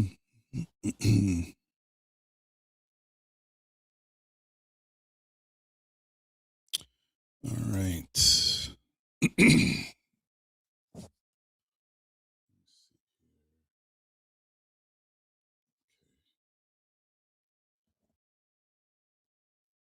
All right. So, okay, that's Jay.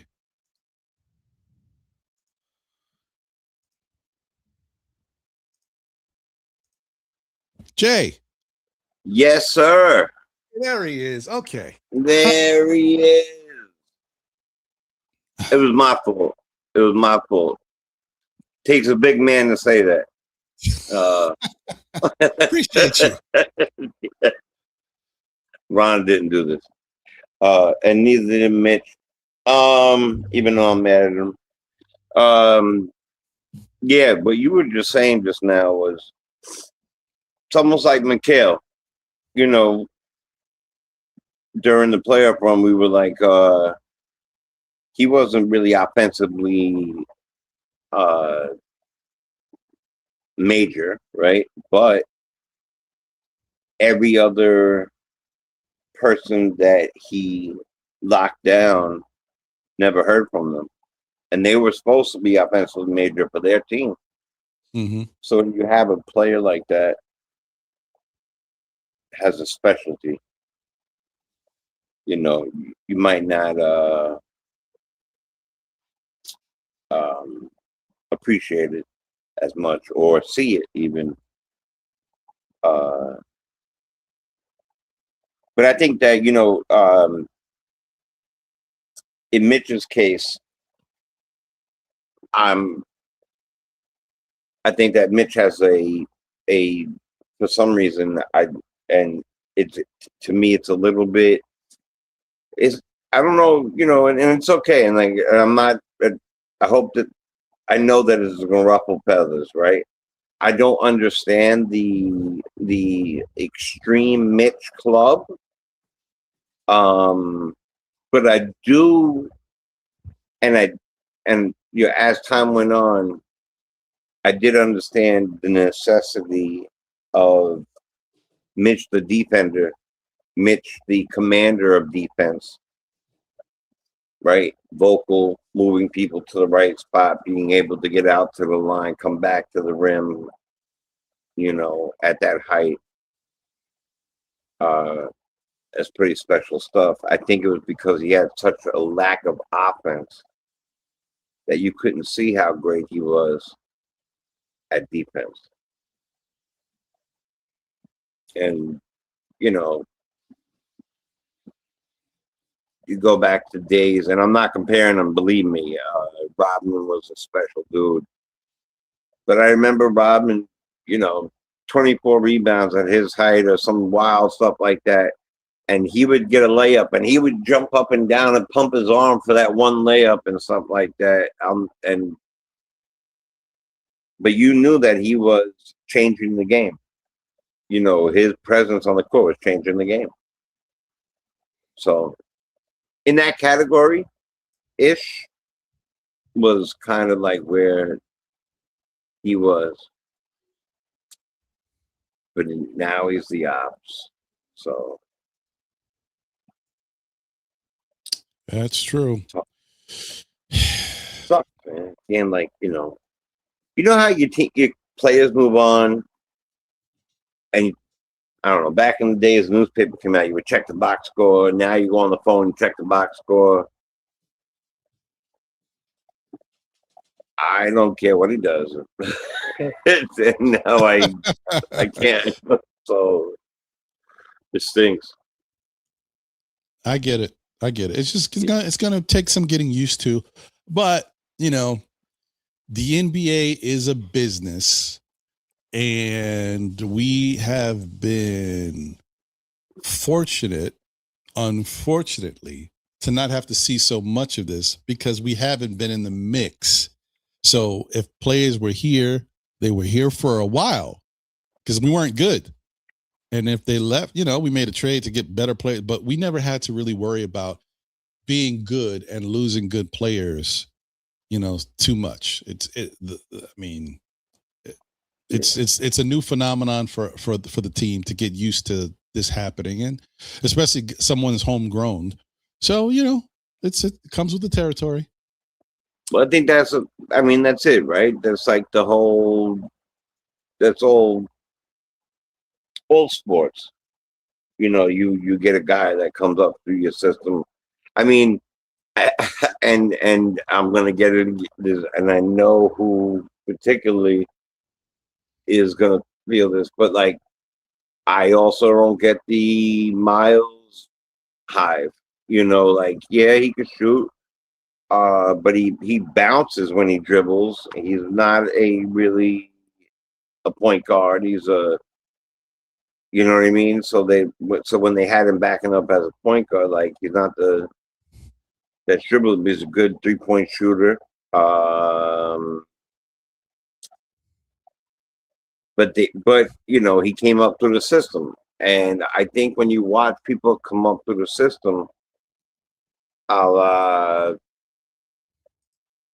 Dwight Gooden, you're like, all right, and you root for them differently, I guess. But we can't say that as Knicks fans. Like, think about it. Like, they have fudged up our draft for so many years that we haven't really had that. So maybe people are attached to that Mitch thing because Mitch had a specialty. Because before that, who was the great Patrick Ewing? Like, who was the greatest, like, homegrown guy in the last? If I said 20 years, can you name a great homegrown guy? No. No. I No. don't think I don't think I can. Especially that one that we got Mitch in. Well, right. And everybody the Knicks have had, right? Sometimes we've drafted guys that could be perceived as really good basketball players, but they maybe didn't flourish with the Knicks. They went somewhere else and became the better version of themselves. And then within 20 years, like, maybe not. Like, I could say David Lee, but that 20 years, no. Not within the last 20 years, right? Right. Yeah, David Lee's a good one. Like, that was as close. RJ Barrett, maybe we could throw in.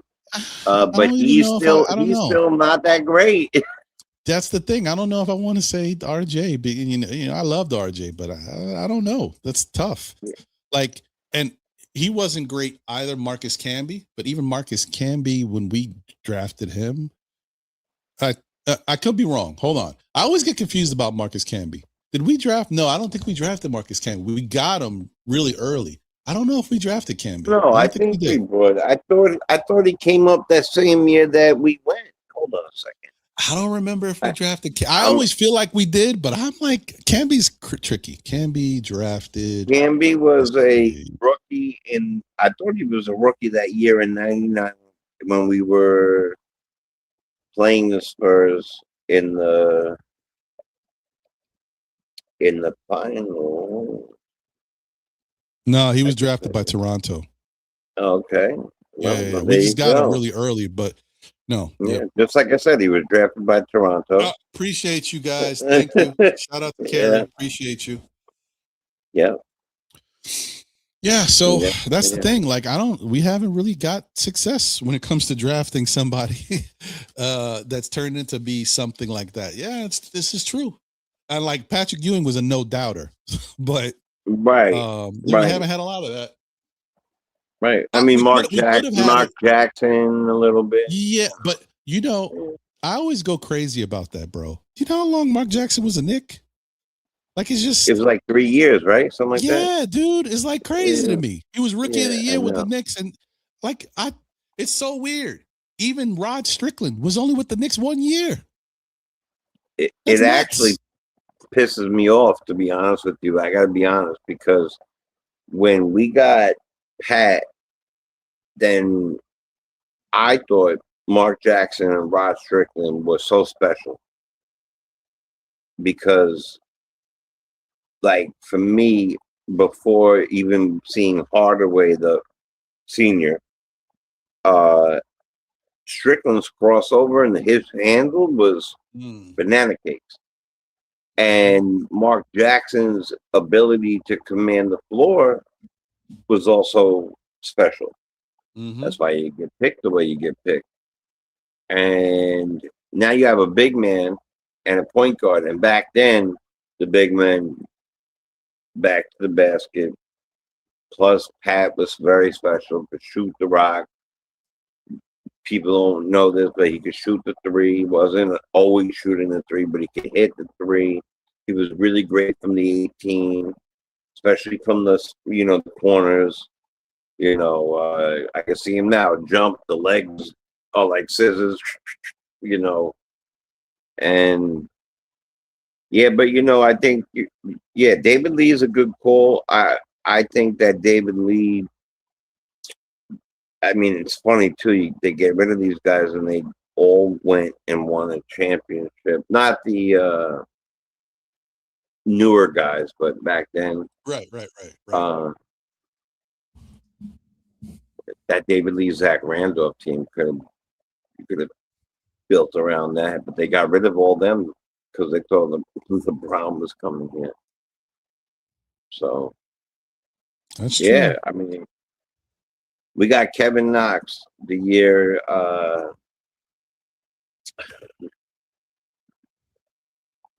The pick right behind him was McHale. So yeah, and then Yeah. SGA, and then SGA, and then Brunson in the second round. So yeah, I mean, look, it's tough. You build the team.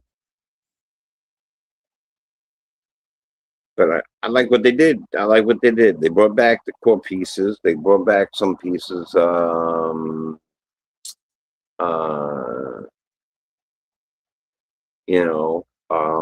Especially where they signed them. Shamit and to me, GTA was a must. Mm-hmm. I was doing something with my kids. I'm not sure if you touched on how Diawara is doing. I touched on it in a different way, which basically I said that Paco Mdadie is better than Diawara. He is. You just don't know it. I don't think anybody knows it, but maybe he is. But is he a dip? Are either one of them solid role players? Well, that's the question. That is the question. I think Diawara is, because Diawara has shown me the aggressiveness that I want to see in a player. Problem with Diawara is that he still has to do some work offensively on his skills. When I looked at it last week, when I looked at Diawara's numbers overseas and stuff, I was quite surprised at how he doesn't look like an offensive player. Like, those numbers were not good. So I'm like, oh. So everything he did with the Knicks this past season was like, well, you got to really respect how hard he was working on his shot to try to be better, because he's not that great offensively. Hopefully he's getting better. as opposed to Dadier, who is better offensively. We just don't see it. So, right. But he doesn't get the to show it. So, right. But look, I'm going to say it again. I hate when I say it because I don't want people to think I'm a Dadier hater. But Dadier has nobody to blame but himself.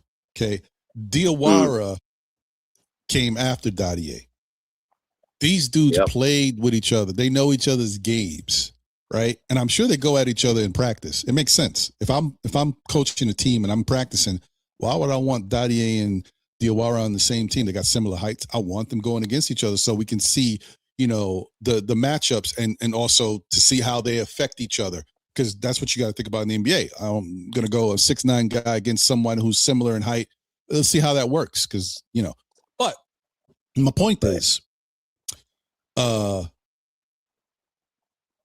we heard last year, not this year, we heard last year, Dadier was the best 3-point shooter in practice. So you mean to tell me that you're showing something in practice that the coaches are noticing, and then when it comes to the game, you're not doing enough to get yourself in the rotation, and then we draft somebody who you used to play with, who we know is not as good as you offensively. You guys may be similar defensively, and we find a spot for him in the rotation, and he eclipses you. Like, that to me, like, I can't. I'm only somebody who speaks of it like from just mentally. I don't have the skill set, or I would be in the NBA, or I'd be talking about, back in my day. So all I can say is, if I was in that position, my thing is, first, let me tell you two things. First off, anytime I'm on the court with Diawara, I'm busting Diawara's ass. I'm sorry. I'm just telling you. That's how I look at it. I got to get busy versus this guy. I know his game better than any of y'all. I got to do what I got to do against him. He's my boy, but I got to make him look bad when I'm playing. That's one. Two, I know that the shelf life of NBA players is not that long. This is my year 3. Man, you telling me, wait, the summer league's happening? Who's on the roster? All I see is Diawara, me, and that's. I got to get busy. I don't care what's happening. I got to go crazy. You got to see me averaging 20 points a night easy because he's getting most of the shots.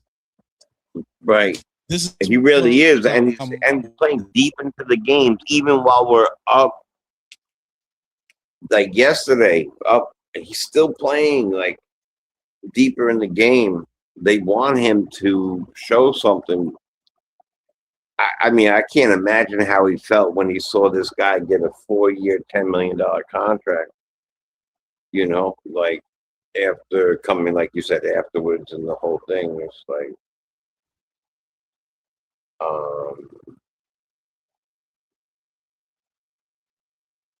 yeah, that's a good point too. I mean, they're both slight,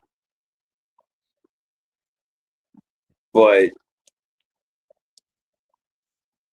maybe because we're getting older, I'm getting older. Look, I added you into that.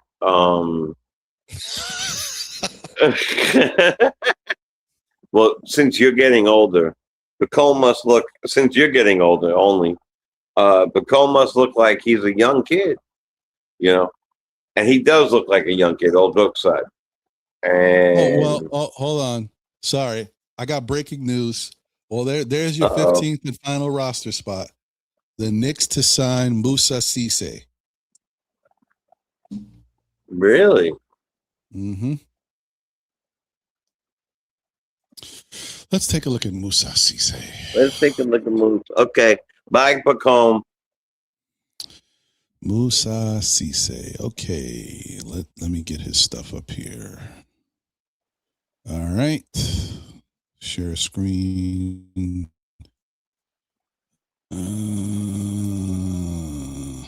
Okay.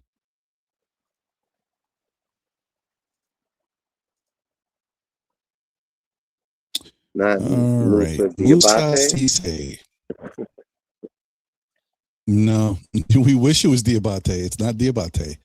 No, so we Cisse averaged 4.5 points, 5.7 rebounds, 57% shooting from the field. Let's see what his minutes look like, though. And he's a young kid. He's a rookie. He was a rookie this past year. He was averaging 13.9 minutes. So not a lot of minutes. And damn, you know how I feel? Guys, listen, if y'all know my little cheat sheet, Ron's cheat sheet is about time and rebounds. And on 14 minutes of play, having almost 6 rebounds a game, I like it.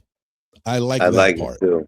In 14 minutes of play, averaging a little over a block, I like it. Now, the shooting 57% from the field, okay, fine. He's not a three-point shooter. He can't stretch the floor, fine. Free throw percentage is trash, but it's better than Mitch trash. 46.9%, 47% is better than 26%. I'm not happy about it, but as a third string, not so bad. And he's built like a boxer. Yeah, no, he's a specimen. He's got good frame and almost good 7 feet. Mm-hmm. Yeah, right. Very athletic. Is this the Christ the King kid? Is he the Christ the King kid? He is. Oh, is that him? Yeah. Okay. Yep, Christ the King High School. Then he went over to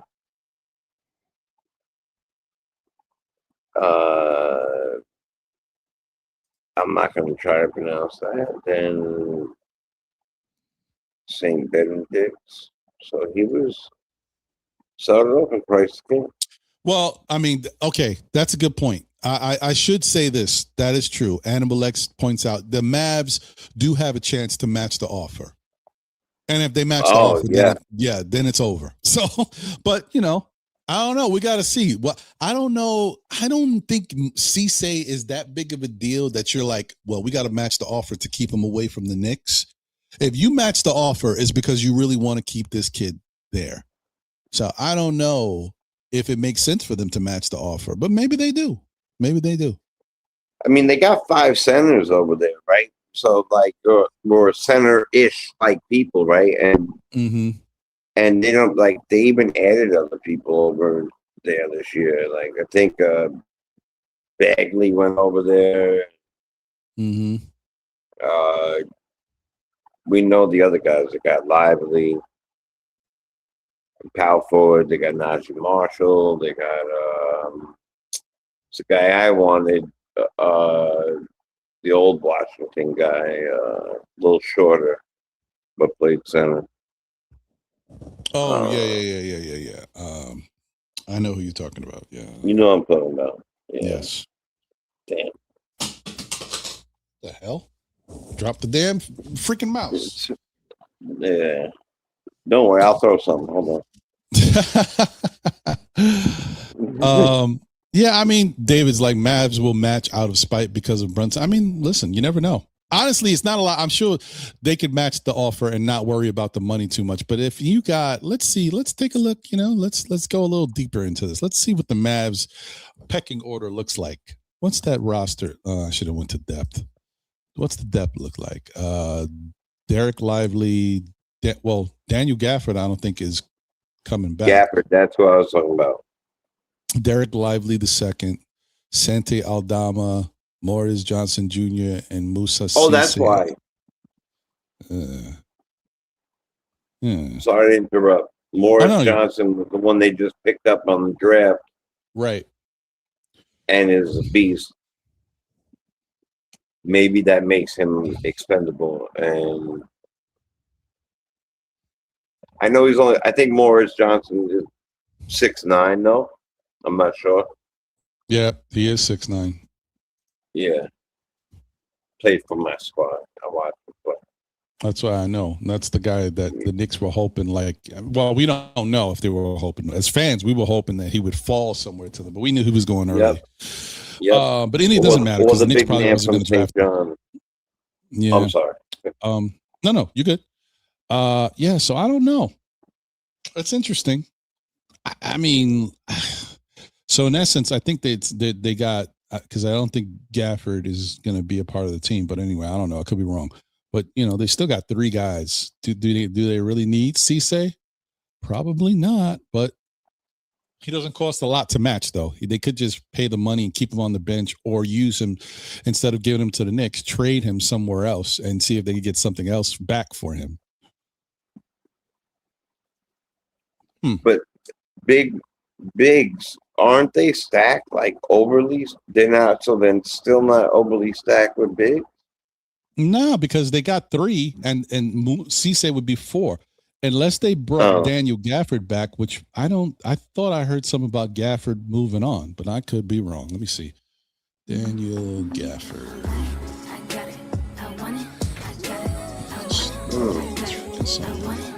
Okay, stop that.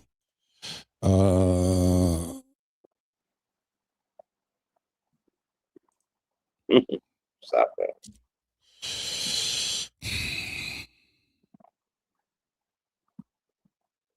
Oh no, he's still there. Yeah, okay. He's there, and let me go to this roster. Yeah, so that's a lot. So I mean, obviously, them matching Cisse would just be out of spite, like, because there's no reason. You talk about 100%. 4 centers ahead of him. Right. Plus, they got a handful of big men. We're talking about P.J. Washington, Najee Marshall. You got Morris Johnson now. Don't forget that even Cooper Flagg is 6'9". Hold on. Let me put this up. The Strickland put up some highlights with the same. The Knicks just signed 23-year-old 6'11" restricted free agent Moussa Cisse to a 2-year offer sheet, which is true. But like I said, like we just said, they could match. But let me put this highlight package up real quick, so people who are not familiar can see what he is known for.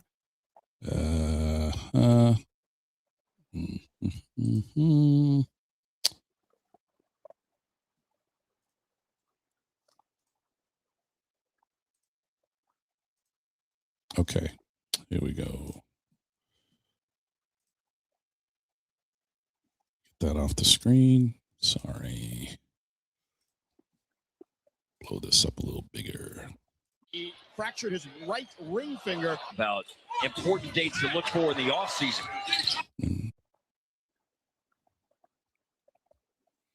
Yeah, he definitely get to the blocks. Oh. Okay.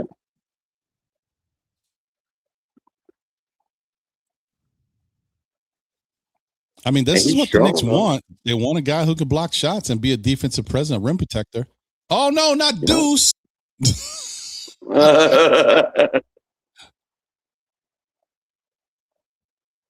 Oh, yeah, okay. Yeah. Yeah, he's definitely the prototypical athletic shot blocker, dunker guy. Nothing else to his game. You know what I mean? He's one of those, I dunk, I block shots. They pick things up and they put it down. Yeah. Right. Yeah. Oh, these guys, I don't see them fighting us for him, because I forgot they even went and got what's that kid, Santi Aldama. Yeah, I think they have everything. Like him. Yeah, I think they got everything they want at the center position as far as guys that are more skilled in Gafford and Lively. You got a Santi Aldama I hate saying his name, Santi Aldama, who can shoot the 3. Yeah. Right. And then you got the Morris Johnson Jr., who, young, gifted, athletic, little smaller, but you got like everything covered. Like, what is the point of Cisse is very limited compared to those guys. Yeah, he probably drowned in the G League somewhere anyway. I don't even see if they would bring him on the bench.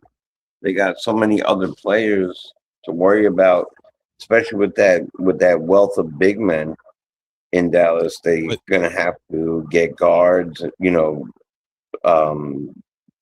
wings, shooters. But he fits perfectly for what the Knicks need. Right, the Knicks got Cat. They got somebody who's going to play defense when he can. Then you got the great rebounder in Drummond, who may be able to do a little something defensively, depending on how his footwork is, right?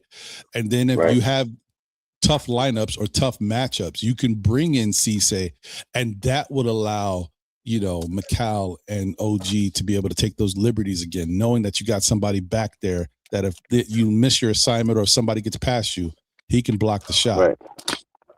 Or if Cat gets in foul trouble, and you want, Drummond just needs to come out, whatever. Maybe the kid comes in, he runs with the second unit. Maybe they're fast, and he runs with them. It's not going to be Hack-a-Cisse though, because I don't think he's going to be out there enough. Yeah, Hack-a-Cisse would be very tough to say. What up, Corey? What's poppin', y'all? How y'all doing today, yo? Yeah, man. Good, we were just brother. looking at Mitch's replacement, B. No, I'm just joking. No, but we were looking at the kid Cisse, because Knicks gave him an offer sheet. Obviously, the Mavs can still match, but what do you think about that? I mean, we're doing our due diligence, trying to find a replacement, but we'll see. It's all about. I think we're gonna get it done in the 10th hour before during preseason more than anything. Yeah. I mean, listen, it's not a replacement. It's filling a void of what we're, trying to make up for. You know what I mean? You can't replace. Replace it, but you know what though? It is what it is. We'll see. That's all I can say. If we can get half of what we had, then we'll be all right. Right. And that's more important than anything. No, I agree with you. Yeah, I agree as well. I think that is, and I think we will. So, actually, I feel pretty confident about it. I know for a fact that I don't know anything for a fact, but I'll just say this. The man Drummond wants to be here. Yeah, but I know plenty of things for a fact, but as far as Knicks things, I don't. The Drummond wants to be here. It's from New York. This young man went to Christ the King. Now he's from New York. He could say, we don't know if he grew up a Knicks fan or whatever he grew up, right? So now, hopefully we play, he, like we said, how many minutes is he going to be out there?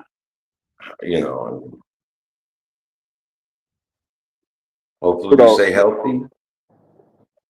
I believe he could, but it's not even. When it comes to Cat, you got to think it's the regular season. Those minutes vary, especially how he's being refed. Also the situation, and also too what we see in practice, what they see in practice. I should say, get the concepts down and be able to compete with the first team. Yeah. So we'll see. Well, if he comes up, if we do get him, we should. How many summer league games are left? That's it. That's it, right? Unless something happens and the Knicks get a consolation, but I don't think they qualify for that. Like they only won one game. Right. We're not going to the summer league championship, bro. Unfortunately. That's one championship I don't want to be the champions of. I'm sorry. Yeah. No, the only reason I brought it up is because if he got over here in time, we could see what he's made of. He would be in the summer league. Right. Well, I guess that's it. It is what it is. But that's who they got. I'm not mad at it. I actually brought him up before. Is he, like you guys know, like my guy is Kalkbrenner, but as as someone like a secondary trade person. But my first is Khalil Ware. I really wanted Khalil Ware, but I assume that the Knicks reached out and found out that either Milwaukee does not want to trade Khalil Ware, because really, why would you want to? A young guy in his second year that you still have on a rookie contract, that is an explosive type of player that can shoot, can stretch the floor, plays good defense. Why would you want to just get rid of a young talent like that for nothing when you just lost Giannis? And if they did want to get rid of him, the asking price might have been too high. So who knows? Yeah, I always thought that was like like a good wish. Yeah, it's a it's a dream. Yeah. Tori. Good afternoon, champs. How's everybody today? What's up, champ? You know, that's awesome. I don't know what y'all was talking about because I just logged back in, but it's Nick talk. Yeah, the Knicks just gave a 2-year offer sheet to Musa Cisse of the Dallas Mavericks, the 6'11" backup center. Okay, I don't know who that is. I'm gonna have to look into it. Yeah, I just showed highlights of his game. Just look at it like someone who's a good rim protector. He is a dunker blocker. That's it. And don't look for him to do much else. He ain't a shooter. He don't shoot. He don't stretch the floor. He shoots 47% from the free throw line, but he blocks shots and he dunks. In limited minutes, you know, he's done some stuff that was helping them. He was averaging like in 14 minutes, 6 rebounds almost for Dallas. So, you know, he's something of that nature. But Dallas has the right to match the offer, though. So we got to see. Not bad for a third string backup. That's what I'm saying. I think that's I don't know what people are looking for, but no, he's not. Drummond is our number 2, so that's where we at now. Facts. And we'll see if the Cisse guy is even, if the Knicks can even get it done, because like you know, the Mavs do have a chance to match the offer. Right, and you know they hate us since they lost Jalen. That's a fact. They more mad about Jalen than they ever will be about Luke. I promise you that. They need to be mad at themselves. No, I know, but in the grand, you know, when you look down, first of all, Dallas is crazy as hell. They had Luka and Jalen Brunson on their team. That probably would have been the best backcourt in basketball for like 10 straight years. Like it is what it is. They have neither one of them now. Foolish them. Yeah. Crazy. So we'll see. Shout out to the Flying Grayson. He's responding back to Knicks Nation. He said, Drummond, you are right, won't be better than Mitch. Drummond needs to be better than Drummond. And that right there. There we go. Hold on. There we go. That is the one right there. That is what we need to see. Drummond needs to be better than what we saw from Drummond. And I'm not saying Drummond was bad, but if we want the Knicks to be able to get back to the same level they were at, we need a little more. You know, like that Kanye, Kobe Bryant commercial back in the day. I need more. I think we need a lot more. Not necessarily, but I think you play up to your company. Like the company that you keep is a lot better over here than where he's at. So you walk into a locker room that's of a championship caliber, you tend to step your game up. I'm happy to be here. He is, isn't he? Don't you see him in the streets? Happy to be a Knicks. Super happy. Outside, like everything. He's posting all over the city. I'm like, yo, go sit down somewhere, man. Like, please, leave the people alone. Like, go in the gym. Like, leave the folks and let the folks be. He was everywhere. He was at summer camp, summer league. Then he was walking around in Times Square. He got all these videos all over the place. He is happier to be a Knick than anyone I've seen in a really long time. I would love to be. I love to be a part of a championship style team too. Considering where he's been nomadic to the last 8 seasons. I mean, listen, Philly ain't the worst place in the world actually to been play. like 5 seasons. I ain't gonna do that. Philly ain't trash, but they ain't won a championship. Like he was around good players, really good players. He happy as heck, man. He happy as heck. He is, and I think Tori like hit the nail on it. It's like you're not just getting somebody who you think can help the team, but you're getting somebody from the area. Like, as young people, Hometown I know kid, when money on their own. right, yeah, you always want to be able to play for your hometown team, and the Right. Knicks kind of hit with 3 guys, not all hometown. Like, him looks like he definitely is excited to play here. Alvarado, Right. Alvarado loves being here. And Yep. I think even though this ain't his hometown team, I think Jordan Clarkson is really excited about being in the New York market. Oh. he loves being in All of them. fashion, all Like, that stuff. People don't, this is literally the media capital of the world. If you're big here, your money is endless. It's You endless for mean those guys. you mean to say if you make it here, you can make it anywhere? Not everybody, but when you're but no, that's not the saying is not true for It's just a everybody. But when song. you're I'm in, just a song. yes, when you're in entertainment, when you're in sports, when you're in big business, if you pushing the right buttons, your money is endless in this town. Like Tyler Kolek is making more money now than he ever made in his life. He has endorsement deal. Like, Tyler Kolek didn't play a minute in the playoffs. That wasn't of garbage time, and that man got a bunch of endorsements and is making more money than he's ever made in his entire life. If Tyler Kolek is making money, could you imagine what that bag must be like for Cat and Jalen Brunson and Mikal Bridges, OG Anunoby? These guys are gonna have money on top of money on top of money just because they won here. God, hard. That's why these guys, they keep like, oh, they took a pay cut to stay here. They not dumb. Landry, first show loyalty, right? Because you won with this team and you want to run it back.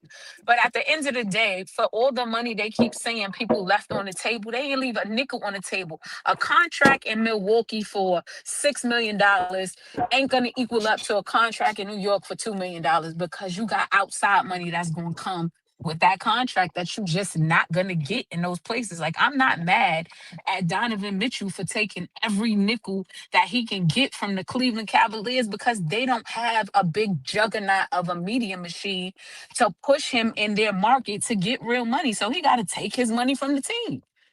Yep. Not only that, but I really, really respect somebody like Clarkson who said, I want to be here. This is before we even win a championship. I want to be here and I want to play with this team. I've always wanted to play with this team. I want to play with the coach, these people, with Brunson, with this whole squad. I believe in it. And I know, probably somewhere in the back of his mind, he knew that the fashion industry, things that he had going on. He modeling all over the place. Right. It was all exactly. And then, because you got to remember, whatever money he got was, you could quickly take a quick, 26-7% out of that. So he knew whatever money he's getting is coming from not just there. He was going to make money on the side because that $1 million is really like more like 680,000. So, it's yeah. So like even and this kid that we're talking about getting, he went to Christ the King. So like I said, I don't know. Who's that? The guy from Dallas? Yes. Yeah. Yep. Okay. So if we bring everybody home. Let's go. Yeah, right. Everybody's coming home, and that's one of the things when we were looking up centers that I had noticed when I saw him that was his first high school. That his first school, and that's how I said, okay, he's local kid. I don't know too much about him, but he's definitely athletic, 100%, and he's 6'11". He's not like a tweener, or you know what I mean. Somewhere he's a big guy, athletic guy, strong guy. So I mean, look what they did for the players that came here, right? Clarkson wasn't known for no defense when he came to this team, and look at how hard he hustled on the defensive end. Yep. He got a hell of a coaching staff.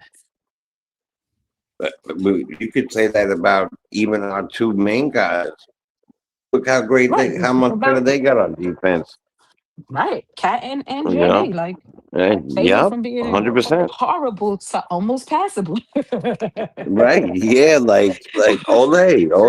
Nah. I go do that to Big Cat. He played great defense in that finals. He played great defense Nah, in the in the second half of finals the for season. sure. In finals Yeah, especially, but in the second half of the season. So yeah, we got a great coaching yeah, staff, man. They know yeah, how to get hundred the percent. best out of these guys. And that just comes from the environment. I mean, not to say that you ain't got to work at it, but when everybody is trying hard, it rubs Mm, off. yeah. Yeah, definitely. Everybody give the Shout out to maximum effort out there. Yeah. Great. Shout out to Nick Yak. He says Robbins had 9 blocks last 3 games. Yeah, but look, He you also had guys 9 know that fouls. this is 9 summer league blocks. Like Cisse's been blocking NBA players. You know how it is, guys. The Knicks are not like Liam Robbins looks like somebody that if the Knicks can keep him in the G League, see what he turns out to be. Um, who knows in the future? But right now, they are worried specifically about rim protection and somebody who does it at a high level. And I think Cisse has shown, I mean, a little over 13 minutes in an NBA game, he's averaging a little over a block. So you give him more time, opportunity, and a better defense, that number jumps up. And I just think that he's a little bit more specialized as to what they're looking for as opposed to Robbins. Because even though Robbins had those 9 blocks in 3 games, when I look at Robbins, I see him more as an offensive player because he can stretch the floor a little bit. He can rebound, and you already got that. And you at elite levels with Drummond and Cat. So So anyway, Yeah, We in this and 100%. we in a space now where we either gonna trust the front office that just won us a championship, that put a team together that won a championship, or we not. That's just the bottom line. Either gonna trust that they could figure it out, or we not gonna trust it. I mean, they haven't given me a reason not to. Yep, agreed. I I mean, it's not, mean, and also I don't believe that like they just on a whim put a name in the hat, but all close their eyes and reach in the hat. You know what I'm saying? Like Right. they looked up and they looked around and they were like, okay, they have a wealth of big guys. Maybe we could get them off of there, and they won't match them. They got this team has one. Oh, look at this guy. He's great at rim protection and great at dunking the ball. All right, great. Let's see what we could do with him. And we could buy, and he fits our money. Okay, great. And he went to Christ King. Okay, we could call it a homecoming. We could hype him up, get him better, get him in the gym with the other guys. So, yeah, dude, listen, I trust our front office so much. yeah. It's ridiculous. How much was the offer? They didn't specify yet what the 2-year offer looks like. So I wonder what Dallas would be matching. I'm sure it's not a lot of money though. That I know. Yes, I agree. It's probably like 2 years, 8 million, something like that. Yeah, I would say yeah. I think the Knicks probably got around $4 million to give for this year, so maybe around that. Yeah, that might make sense. Shout out to APAP. Thanks for the generous super chat. He said he's back. The Filipino Jalen Brunson, Jordan Clarkson, and OG had the parade in their neighborhood. Anyone catch the video yet? Hit the That is likes. hilarious. I've seen that video. It is hilarious. It really? I didn't see It that. is I missed that. hilarious. It's They Oh, look funny wow. like as hell. little Timu versions of No, I didn't see that. Jalen Brunson. No, it's Yeah, hilarious. it's funny. I was like, oh my goodness. Where the hell y'all see this at? And I saw it on Instagram. It's on YouTube. Oh, wait, hold on. I did see the Filipino Jalen Brunson. I did see him They did before. they did a Yeah. parade. It was him and Jordan Clarkson. Well, No, that's knockoff funny. versions, obviously, but That's What funny. I oh, didn't see that. I got to check that wasn't out. it? they did a whole parade. Another person too. I thought it was another person too. It was It was somebody else. just It was a third person. I can't remember who it was. yeah, me too. I can't remember now either. There was like a third person, and they all looked like They them. look Right, like Timu versions of them, like Yeah. like they could pass Yeah, for their relatives. that They were Jalen Brunson Timu dude looks Timu hilarious. versions. I'm done. I gotta get off the face. Yeah. That's good. I But mean, listen, man, enjoy this moment because this is what it's about. They're having a good time. yeah, And yeah, it's still everything Knicks right now. Everything Knicks. We'll take it. that's it. That's all that's on my timeline. When I Listen, click and say, and yeah. literally that's all that's there. The algorithm knows. They like, nah, let's just not show her nothing else. Did you This is see all how she wants to happy? see. Did you see how Yeah. happy the teammates were when OG got his award at the ESPYS? You see how they were going crazy. They were so happy to see Yes. see him up there. Shout out to him, man. Yeah, they were happier than he was. Yeah, no, well, yeah. Well, that's And, not surprising. and it's so crazy how we killed the SB though. Like, Listen, It's true. a clean sweep, Knicks in 5, baby. It was still Knicks in 5. Yeah, Nixon, everything Nixon 5. I mean, I'll tell you what, Cat can't let that trophy go. I'm surprised Brunson didn't say, but Cat went up there, he started talking Nixon 5. He Yeah. gave a Fat really good Joe. speech, man. No, Yeah, he I did. thought it was all That gave good. a Yeah, really I good can't look. speech. I'm not gonna knock him. I thought No, everything no. he said was perfect. Yeah, he's actually very well spoken. He gave a really good speech. Yeah, yeah, No, smart man, he is. smart man. I think that's the probably the biggest thing. We talked about this before, but sometimes you take one thing for what it is and basketball, I think it matters as much. Like maybe in football it's a little different, but like how we talked about those edgy players, right? In basketball, you may not necessarily need an edgy player that doesn't carry themselves the best, in order to be a successful team. In football, you might need some of them monsters, but like in basketball, putting a team together with smart guys who may or may not be media trained, but can be media trained, who know how to conduct themselves on and off the court. Like you can see the Knicks did it. They followed their blueprint of putting together a team of hopefully guys that don't give you much issues and know how to deal. I mean, you get a little stuff that happens, but like real little, like compared to some of the other stuff that other NBA teams have to deal with. And I think, Knicks did a great job. They sure Yeah, I did. mean, And I think sports has changed completely. Also, I'm sorry, Queen. no, it's fine. Sports have completely changed, as well. So Knicks did a fantastic job of putting a bunch of you remember when Charles Barks who said, "I'm not Yeah, it was Barkley. Not a role He's model. Yeah. not a role I'm not a model. role Yeah. model." Mhm. Well, now I think like there are role models on this team. You know what I mean? Like that a kid could say, look at the way this man acts. Look at the way he plays basketball. Look at the way he treats his teammates. Look at the way he treats his fans, his family, all this stuff. And they really, and I think that is the biggest change in New York.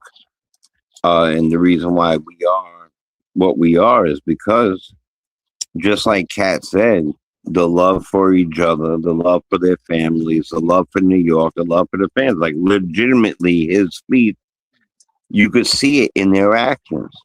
So if you're 12 or you're whatever years old, and you know what the streets could be like sometimes, and then you're looking at the Knicks, you're like, you know what? I don't want to be like this guy in the park. I want to be more like Cat. I want to be more like Brunson. You know what I'm saying? Stuff like that.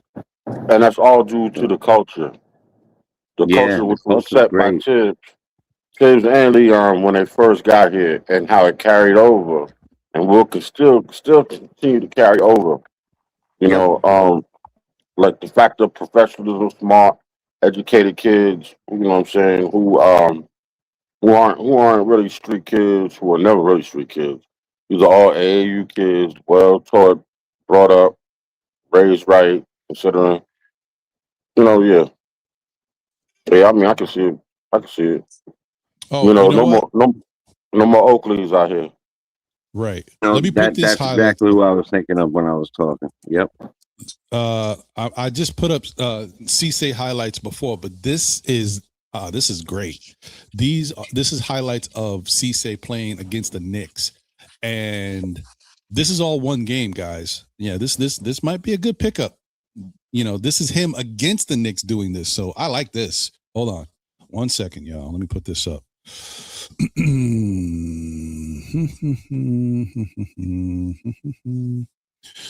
All right. Okay. There we go. Let me move this. Okay, take a look at Cisse getting busy. This is probably one of those games where this put him on the Knicks radar. The Knicks always looking at talent, but this probably opened their eyes to him. Block and deuce once again. Ugh, that hurts.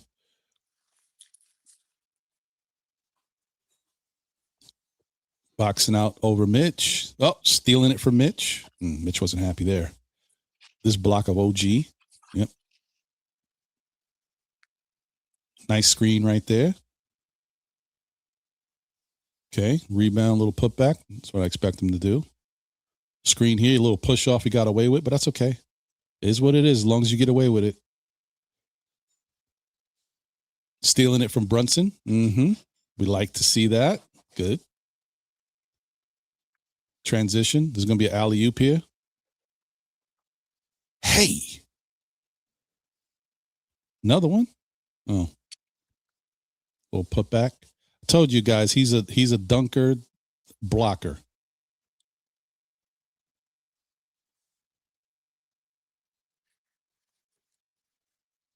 Picking up Kolick. Staying with Kolick. Look at that.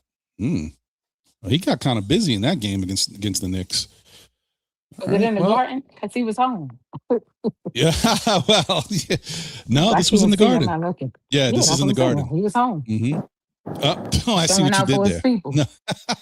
Well, he won the captain. Probably playing for the Captain High School Championship. Yeah, not bad. All right. Well, that gives everybody a good idea of what he can do. That's the type of stuff we're looking for especially as a third string backup center. It works. Hopefully the Mavs do not match that offer sheet. I just like Tori said, and everybody else said, it out of spite for Brunson, it's the only thing I could see, because everybody they have is 6'9" and taller. Like literally in this lineup that they have, Cooper Plague is going to play the 2. Right. I'm gonna say I don't think so, because Mark Cuban is pretty much he doesn't have any say so. And the old regime, that old regime is gone.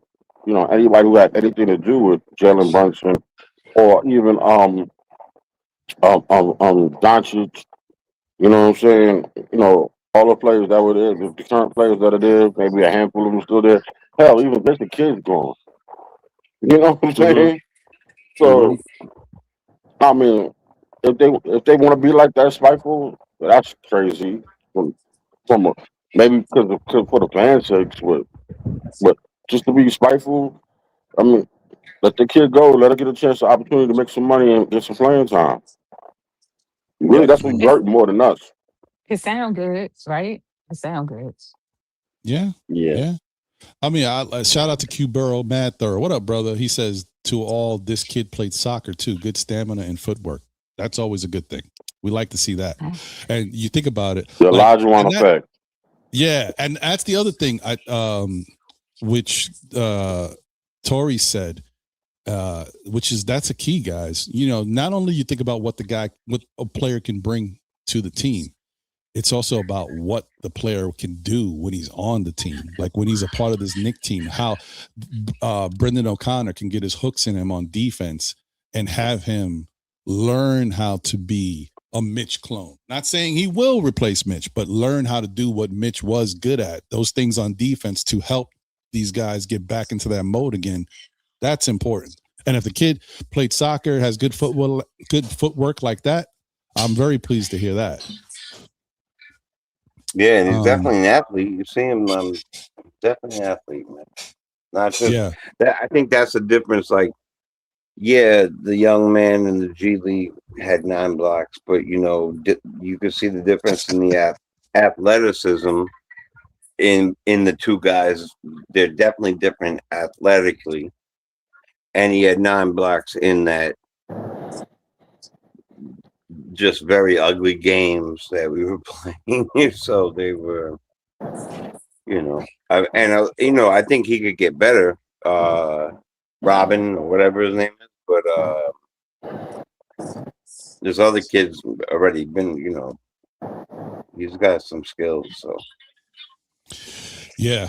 I still, I mean, you guys, I can't, I know, sorry to keep bringing this. I just can't get over that all of a sudden now my internet is good when I switch to, my hotspot on my phone. This is ridiculous. I'm so mad. God, I'm pissed. But anyway, Right. all right, whatever. Whatever So works. Shout out to Verizon. Phone you know network. what I mean? Like really upsetting me. Mad. all That's right. okay. And then they try to sneak in charges. Like I had some weird charge the other day. I called them, and the person tried to explain it to me, and they couldn't. They were like, "Well, it's because I don't know." That's what they said. Yeah, they couldn't even come up with a good lie. I dude. Like, let respect. me I just told. say this.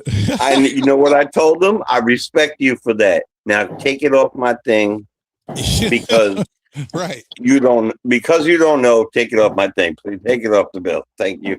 And Yes, they did. and I but know this call is being recorded, so yeah, right, take it off. exactly. So for quality insurance, take off my thing since you don't know. Exactly. Or I find a quality better replacement. Right, exactly. Oh, and by the way, guys, I didn't even talk about this in that game that I showed the highlights of because you can't really tell. He finished in that game, Musa Cisse versus the Knicks and MSG. He had 15 points, 9 rebounds, 1 assist, 1 steal. He had 4 blocks in that game. So yeah, he definitely, like Tori said, he came home and he wanted to show out. Hey, he's like, I'm from here. I'm being my Exactly. Yeah. Yeah. I wonder his oh wow. Are you serious? Damn it. Now I get the nah, that pisses me off. They matched it already? No. I think Jalen Brunson showed up to Knicks Twitter day. God damn it. Man. It's okay. It's all right. It's fine. It's all right. And you were thinking of going. I was. Yes. Just even hearing that Josh might show up, but the fact that Brunson showed up, wasn't expecting that. Listen, he all over the place. He's taking his victory lap. I guess he sure is. Yeah. As he should. That's a nice little $100,000. I'll pop up. Oh no, that's on the humble. This is a freelicious delicious. Oh, he's there real? because the roommates team, they put a team in. So they're in the tournament. So that's he's there to support them. Mm-hmm. Okay. And they're giving things away too, in that thing. From their own show, like stuff from their show. Like I mean, and this should because when the first year they did it was a $10 ticket. This year it's a $30 ticket. So right. It comes with the times. You know what I mean? Today's prices are not yesterday's prices. That's facts. Yeah. Lean back. Lean into that wallet. You can tap, swipe, or whatever. We take Afterpay. Word. They all the way to grapefruit pay at this point. They doing every damn pay. You can do anything you want. Just run me my money. Yeah. Damn it, man. I just wanted to be there just so I could see how tall I am compared to Brunson. You definitely, I'm going to tell you right now, and you are definitely towering over Brunson. He is, I saw something the other day. He is smaller than I thought. Like, I know, like, what he is, but, like, they showed him side to side with somebody else who's small, and I'm like, oh, He's right there with him. So maybe he is smaller than we think. Bro. I'll tell you like this. When I come to New York, we're gonna meet up, you know what I'm saying? And then you're gonna see how tall Brunson is. All right. Sounds good. Also too, just want to do a shameless plug. Pop up tomorrow. The Lawrence Tears, the Southern Way Boys will be appearing Sunday morning, 10 a.m. to 11. Nice. Oh, you gonna Nice. show up this time? Hey! I just got the email.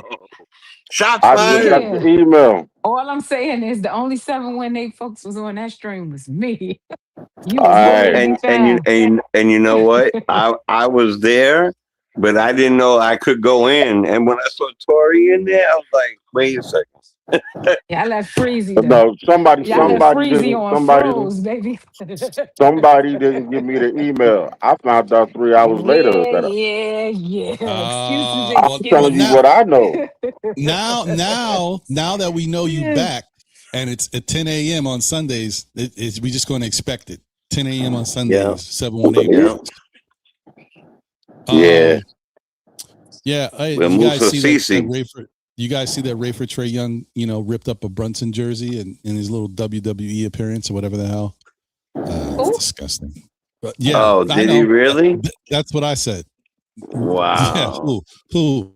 I Bro, said man. Trey Young. Man, That's what you said because hey. they showed Yeah, him. yeah. They had his thing. He had a little thing he put on Instagram, riding around in his car with highlights of him playing against the Knicks. I said somebody ain't tell him he ain't beat us since he rolled dice on the floor. He better Yeah, go so ahead. they took it to the next level, Tori. He Now better he go went to ahead. WWE and he ripped up a Jalen Brunson jersey and threw it into the Oh, crowd. he trying to keep it alive. It's still fuck Trey Yeah, Young, but they're Bless his trying their heart. best it's though. still screw Trey Young, but we don't care about him no more. We the Bless his champions. little heart. Knicks in 5. He would hate me because I I'd mean, have looked and I'm I like, don't know. oh, Trey, Knicks in 5. See you later. Is this See you later. WWE or is this Fanatics Fest? I think it's got to It be. might That's a have been stage. I they don't know. It's doing weird. no, they did Fanatics. It was Fanatics Fest. They Oh, did okay. WWE is tomorrow, I think, at Madison Square Garden. Okay.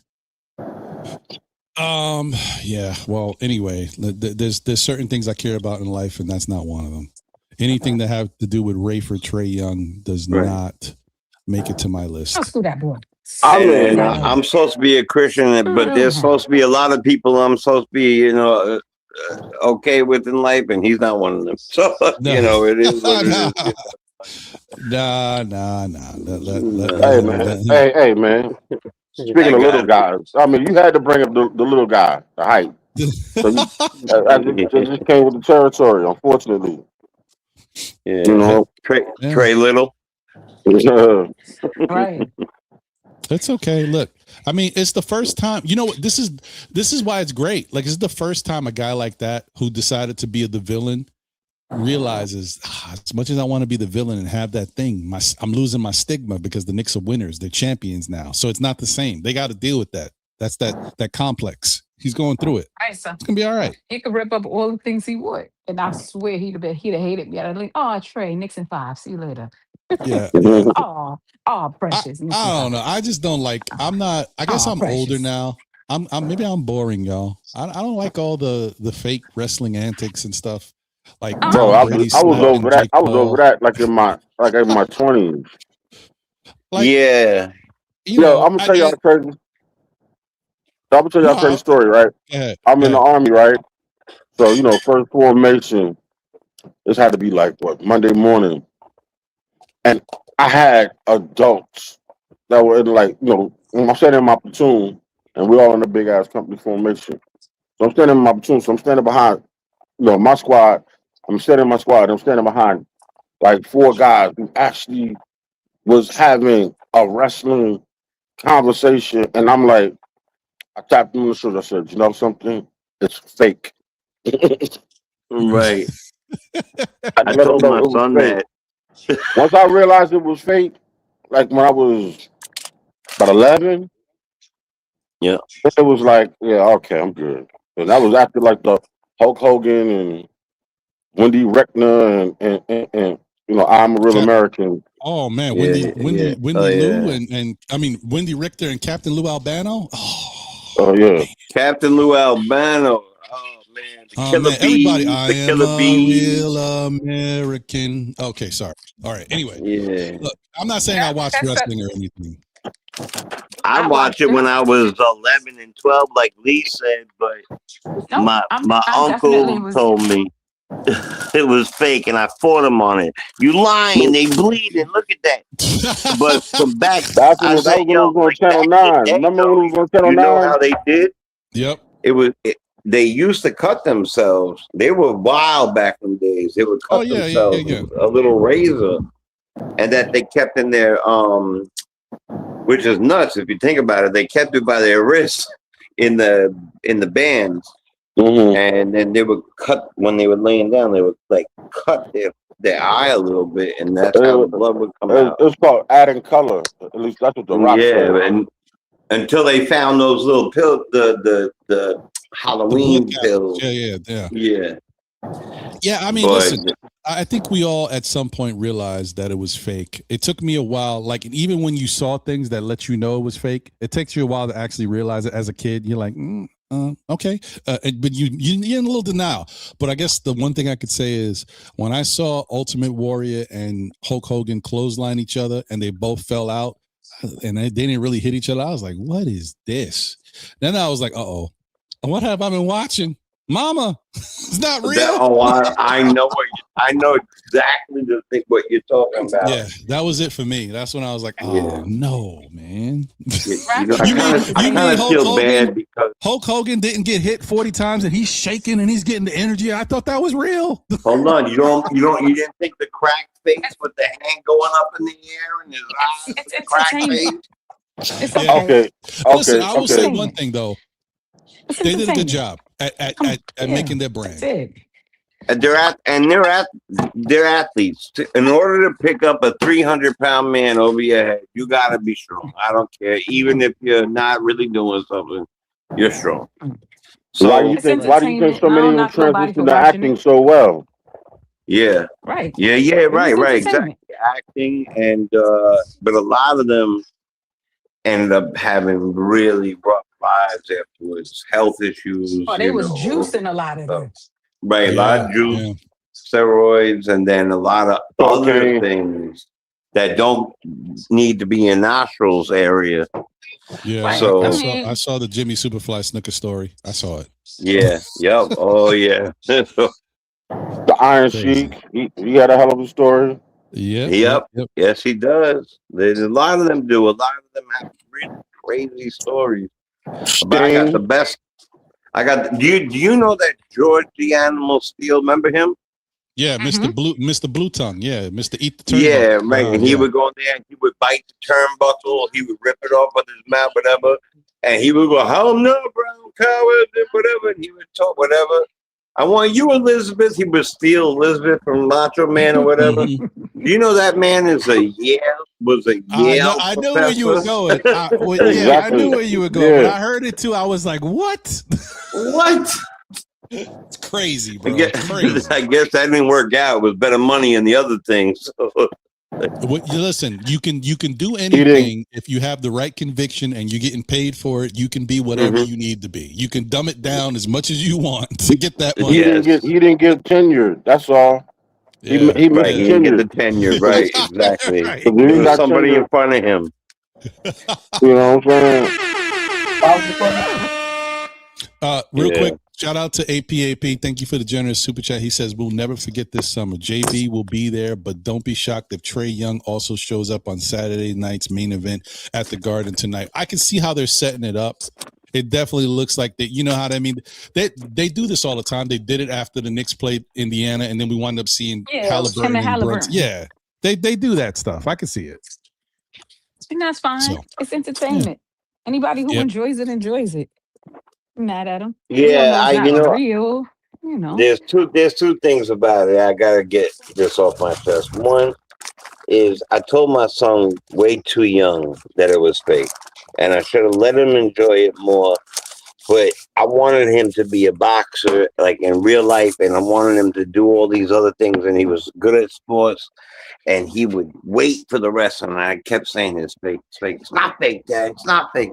I was like, I know, but you could ask Uncle Steve, it's fake. He told me, and I know it's fake. It's not fake. And then one day he saw it, and he was, I can't believe it, right? But my uncle got it back in the days. He used to be able to get into felt form. Remember the felt form was The felt form. I haven't heard that in a long time. Right. So the felt form, for those that don't remember, was a side area where it was like a screen.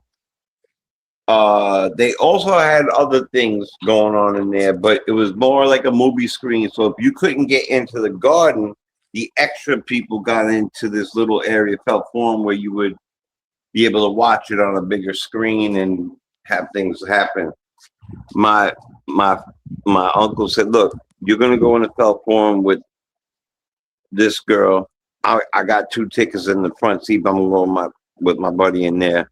And he got so hammered that when George the Animal Steel came into the ring, my uncle got into the ring, and they whooped him out. They whooped him out. They beat him, and my mother had to come and get me, because not only did he get whooped out, he went to jail. So don't ever get in those rings, even though it's fake. Wow, that's crazy. Yep, wow. And I watched it. I'm like, oh my God, thank God I'm not there. I'm in the felt form. Wow. Ron, I was thinking about y'all the other day, right? Because I've been watching Knicks highlights since the ball went in the air, and that was it. Since OG threw the ball, I've been watching Knicks highlights, right? So I was thinking about y'all. And y'all remember when y'all jumped me because I said that being a dog don't put the ball in the basket? Y'all remember that? Okay. I didn't hear what you said. What you say? I just would like to reiterate that I was not wrong because this is the same team that won the championship. Y'all Hold on a second. Who jumped you about what? They went and want to mansplain to me what a dog was and why. I said, I hear that. I'm from the South Bronx. You don't think I know what that means? we had some They was some mad. thoughts They about had it. nah. It wasn't some thoughts. Y'all jumped me. Who It was jumped? Who 5 jumped against you? 1 that day. Nick Nation was up here. Ron. I forgot the other dude name. It wasn't Shy, me, I because I think, don't know was on the panel. Nah, you what wasn't you're up on. talking You about. wasn't on the panel. Yeah. It was Shy and somebody else. It was like 5 of them up there, and they jumped me because I was like, being a dog, Wow. don't put the ball in the hole. Oh, you don't know what you're talking about. And then they Nah. stood for about 15 minutes. They was explaining to me Well, no, what you know being a what? dog is and why This it's is true. important and blah blah. And I'm like, it still don't put the ball in. But you wrong. They all 5 of them. Well, but you know Why what? I gotta be In All 5 fairness, mansplaining of too them. though? And in because that's what they were fairness, doing. no, That's she's exactly what they were so doing. Tori's right. I will say Tori is right. But in fairness, a lot of us were saying this because if you remember the time frame, this is when the Knicks were playing a little softer, right? That now I get it. That I saw where she was coming from, but the Knicks showed the dog type of mentality in just the fight. In the Listen to playoffs. them backpedal now. No, but it's I'm true. They like, weren't. yo, Listen, I'm like, nah, I'm like, yo, these guys are good. Nope. They need a dog. They need you know, somebody. You gotta bring somebody in. You don't know. Let me explain to you what a dog is. I'm like, you gotta explain I it to mean, me? now Yeah, I'm like, all I right. For wasn't like going 20 as minutes left. straight, bro. I agreed, but I Y'all need wasn't to meet going as at left as WWE other tomorrow. people. Yo, it I, was like an onslaught, and then my service cut out, and I couldn't get back in. And I'm like, now they're gonna think I was running. I wasn't running. I but just you had a couldn't good get point. back into the stream. No, I but you was had a good dying point. Like laughing. team play and skill is all that really matters. The ability to play defense and score is really like you don't have to be an intimidator. Toughness doesn't necessarily get you a victory. It can Right. help, but it doesn't. That's not the end all be all, and that's fair.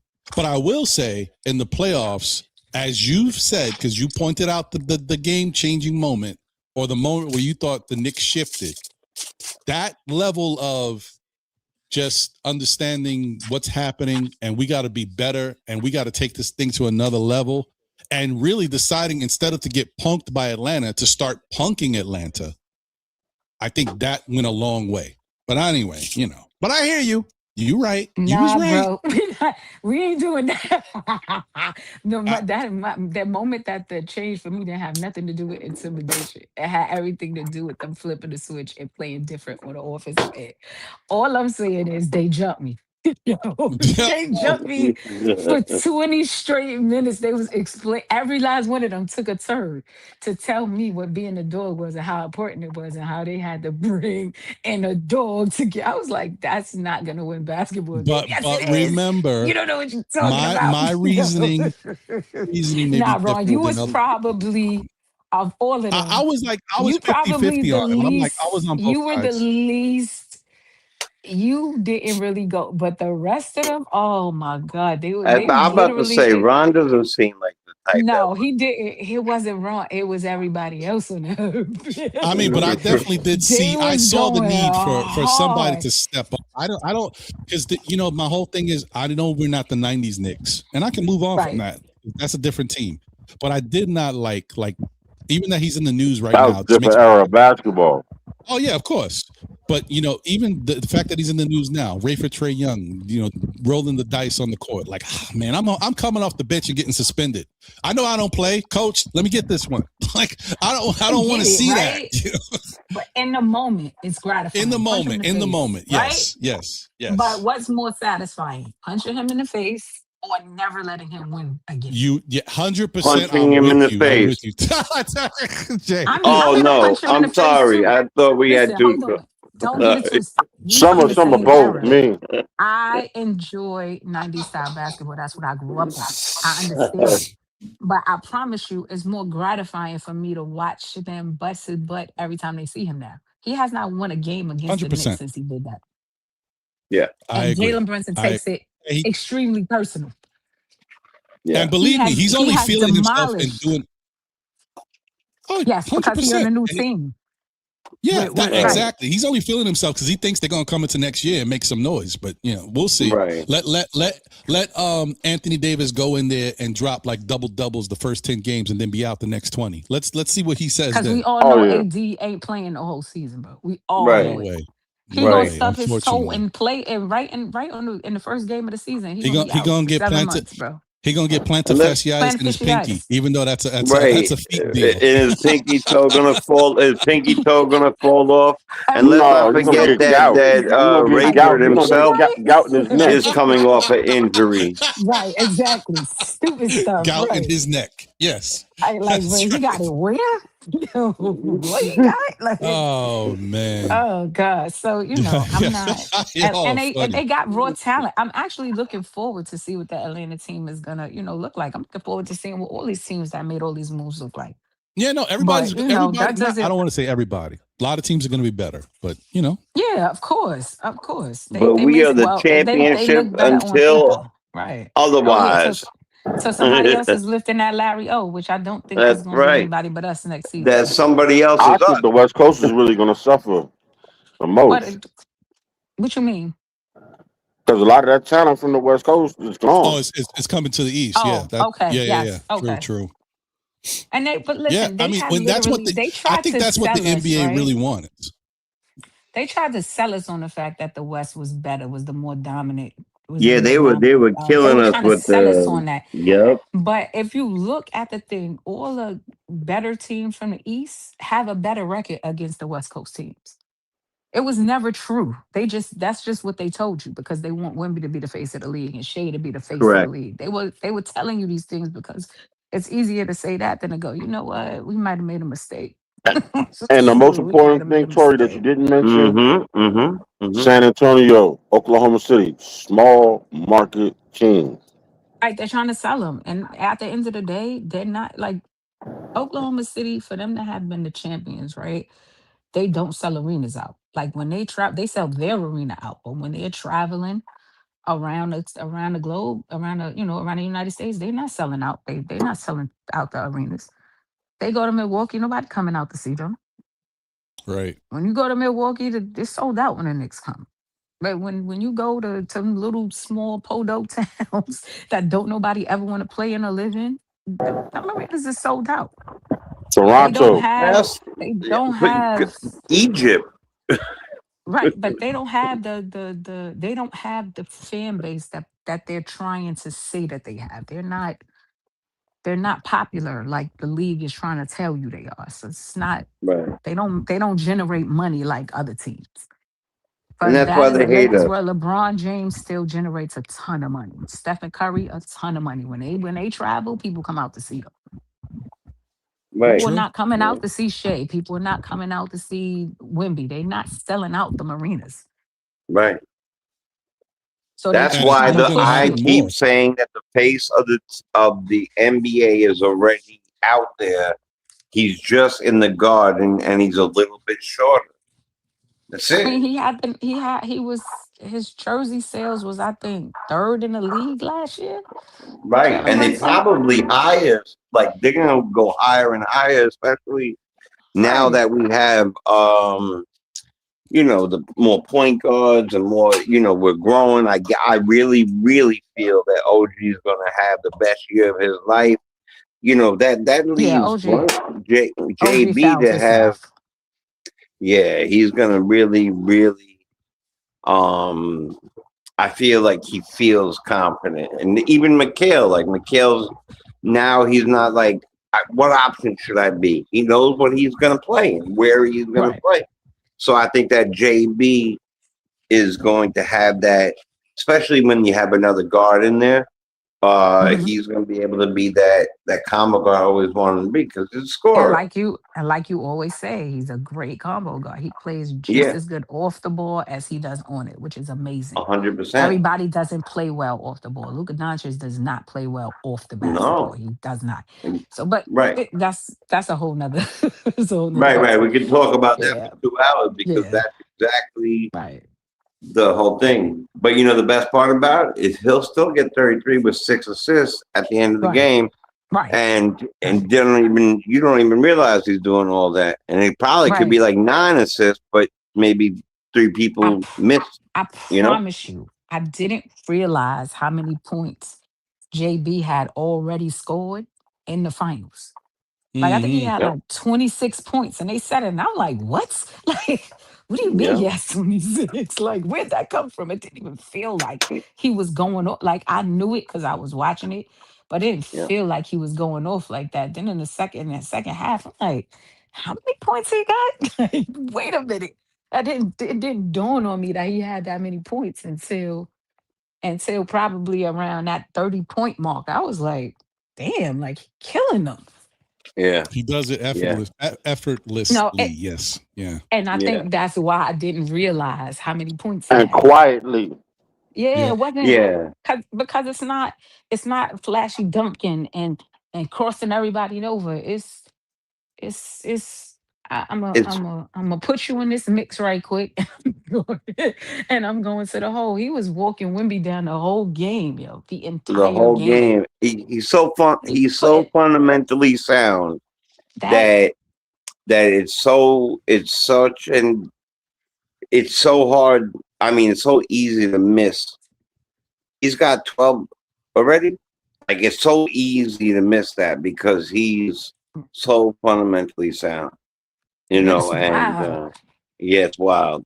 And it's one thing, and plus we're watching other things like, oh, the ref's gonna make the call, or Right.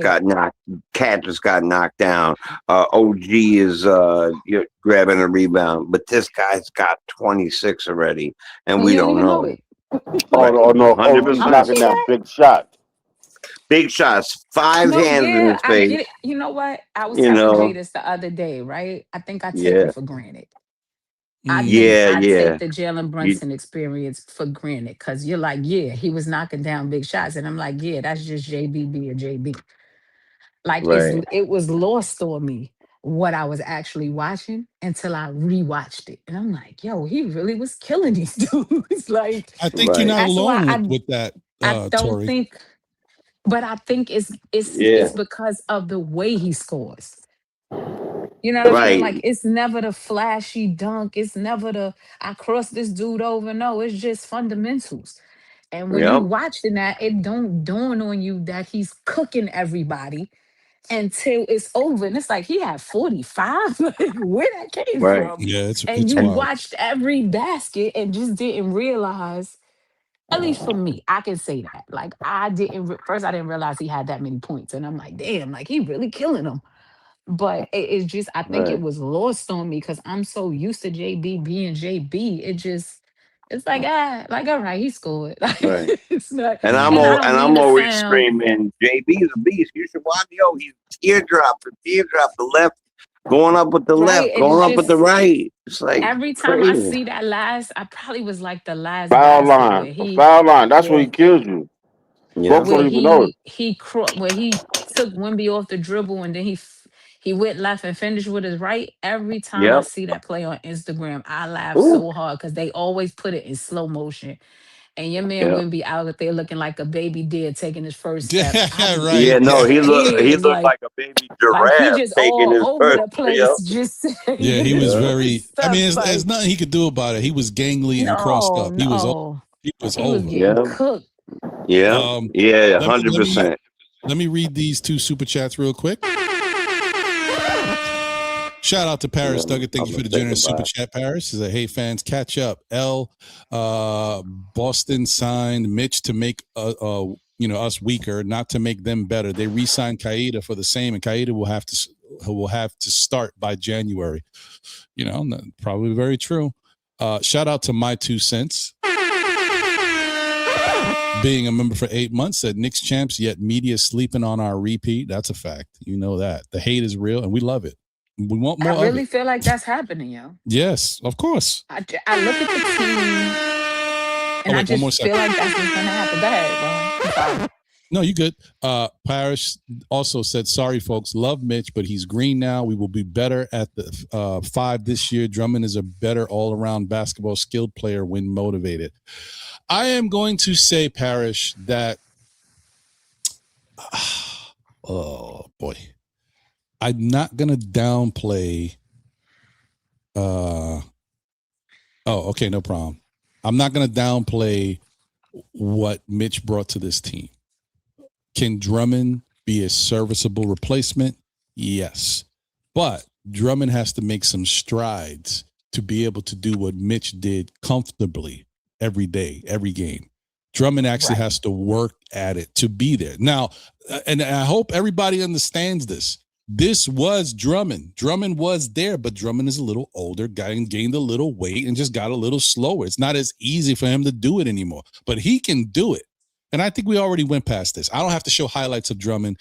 You care enough, do your Googles, yo. Go look at young Andre Drummond and see that dude was a monster. So I don't need to get into that. The dude could do it, but it's a different level. And I don't even know the age difference between Drummond now and what Mitch is, but Mitch is younger. So bottom line is, we'll see what Drummond can do. Years. We can't, like, we not never. Mitch, my favorite Nick. I promise you that he's going. Oh, Nothing sorry. in this world we could do. Nothing. Mm-hmm. I offered to help him pack his truck up and come home, but it don't work like that. That's what he told me. I say, It's only so much you can do, Tori. And It's come only so home. much you And can he do. said, I'm sorry, Tori, it doesn't work like that. So that was my last ditch effort. I tried. It's time. It's okay. It is what it is. It's gonna be all right. You did your part. Thank you. Well, no, I mean, we appreciate all the love. People don't understand the sacrifices you make, Tori. They don't get it. Thank you. I appreciate it. So I'm gonna just get around to everybody their final words. I don't know if Jay had to take a phone call, so I don't know if he's gonna be back. But either way, let me get around to y'all because my phone is dying and I can't charge it while I'm doing the show. And this is what's giving me internet. This is disgusting. You know what? When I'm after this, I'm though, Ron. No, it did, but I'm really frustrated. So when after I get off this show and I eat my little lunch or whatever, I'm gonna call these people at Spectrum. I'm telling them, listen, I'm paying X amount of dollars for this service. I've improved and increased my service through you guys. You guys sold me a bill of goods and told me, oh, well, you're on the newest equipment, but you're not on the newest service line. And then you put me on the newest service line, and I'm still dealing with crap. I had to put my hotspot on, and I'm getting better, reliable service on my phone. I'm like, yeah, I'm calling that. Hey, tell him you know James Dolan personally too. I'm like, listen, what are you talking about? Like, As a Nick fan, I'll be this fronting. is Like, yo, unacceptable. this is not right. I'm at Twitter right now. Jalen Brunson is right next to me. Like, what do y'all do? I'm like, yeah, Yeah, yo. like yo, what I'm saying, hey, World Wide West knows my wife. You know what I'm saying? What's Hey, going on here? Oh, wait, one more super chat real quick. Sorry.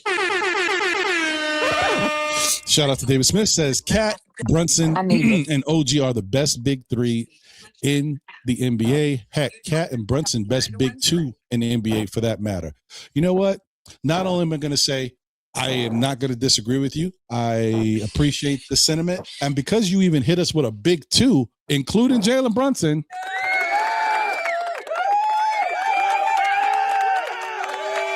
proud of you, David. You've come a long way, buddy. You've come a long way. Okay. So, Corey Lee. Yes, sir. Final words, my brother. What do you think? Tune in What's to me next? tomorrow. What's next? Yeah. Tune in to me tomorrow at 10 o'clock. You get my more than final words. But nah, Nick fans. Real All talk. right. Let's summer league's over with.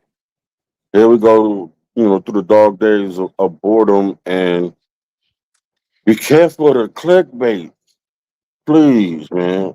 And then I see that we got a lot of new streamers out here, so-called Nick fans, who so-called follow the insiders, and I'm throwing up the biggest air quotes I can.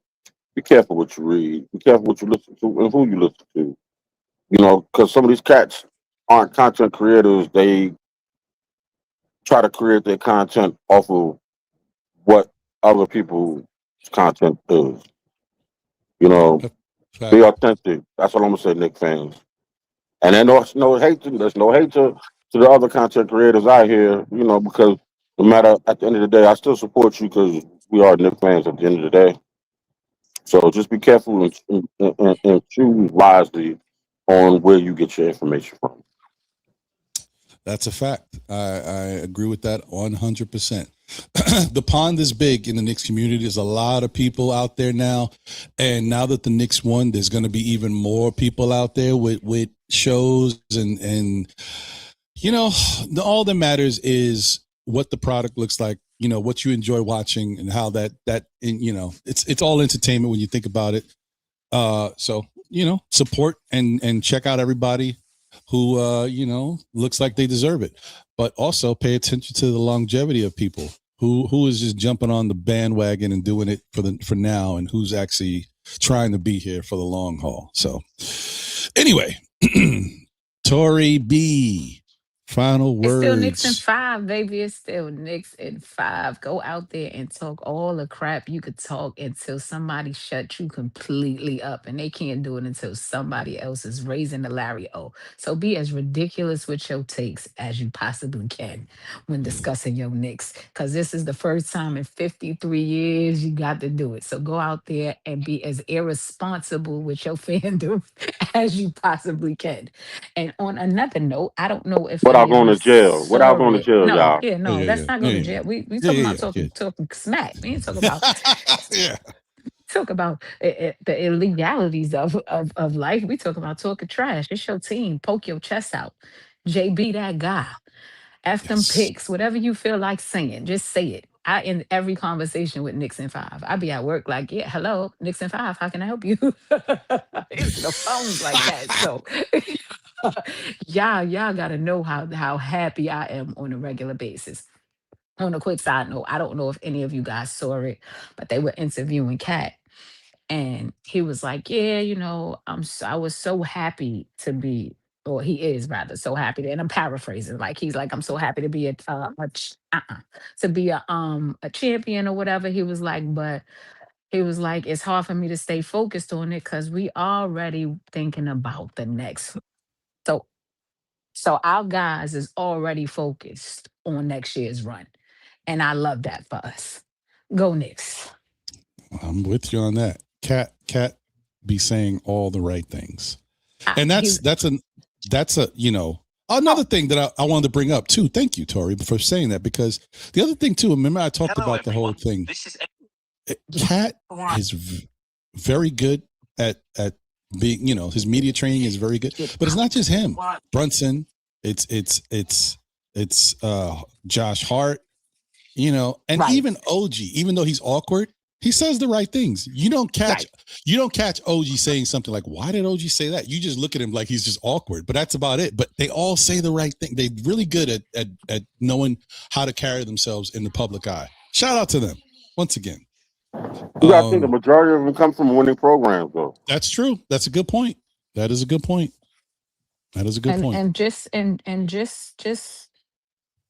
to point it out again, these guys are on the most incredible run in gotta be NBA championship history. Look at all the hardware that they've collected in one season. In just one season. Full sweep of the ESPYs, every major award in the league. Like, these guys are on an amazing run and it's not being talked about enough. I'm telling you, y'all poke y'all chests out. I don't care what they took. I work with a bunch of dudes that's fans of everybody else but the Knicks, and I promise you, they hate me.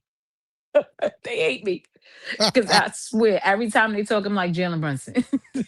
They like, you can't answer every question in Knicks in 5. Yo, just get out my face. So poke your chest out, yo, because I do it every single day. They sick of me.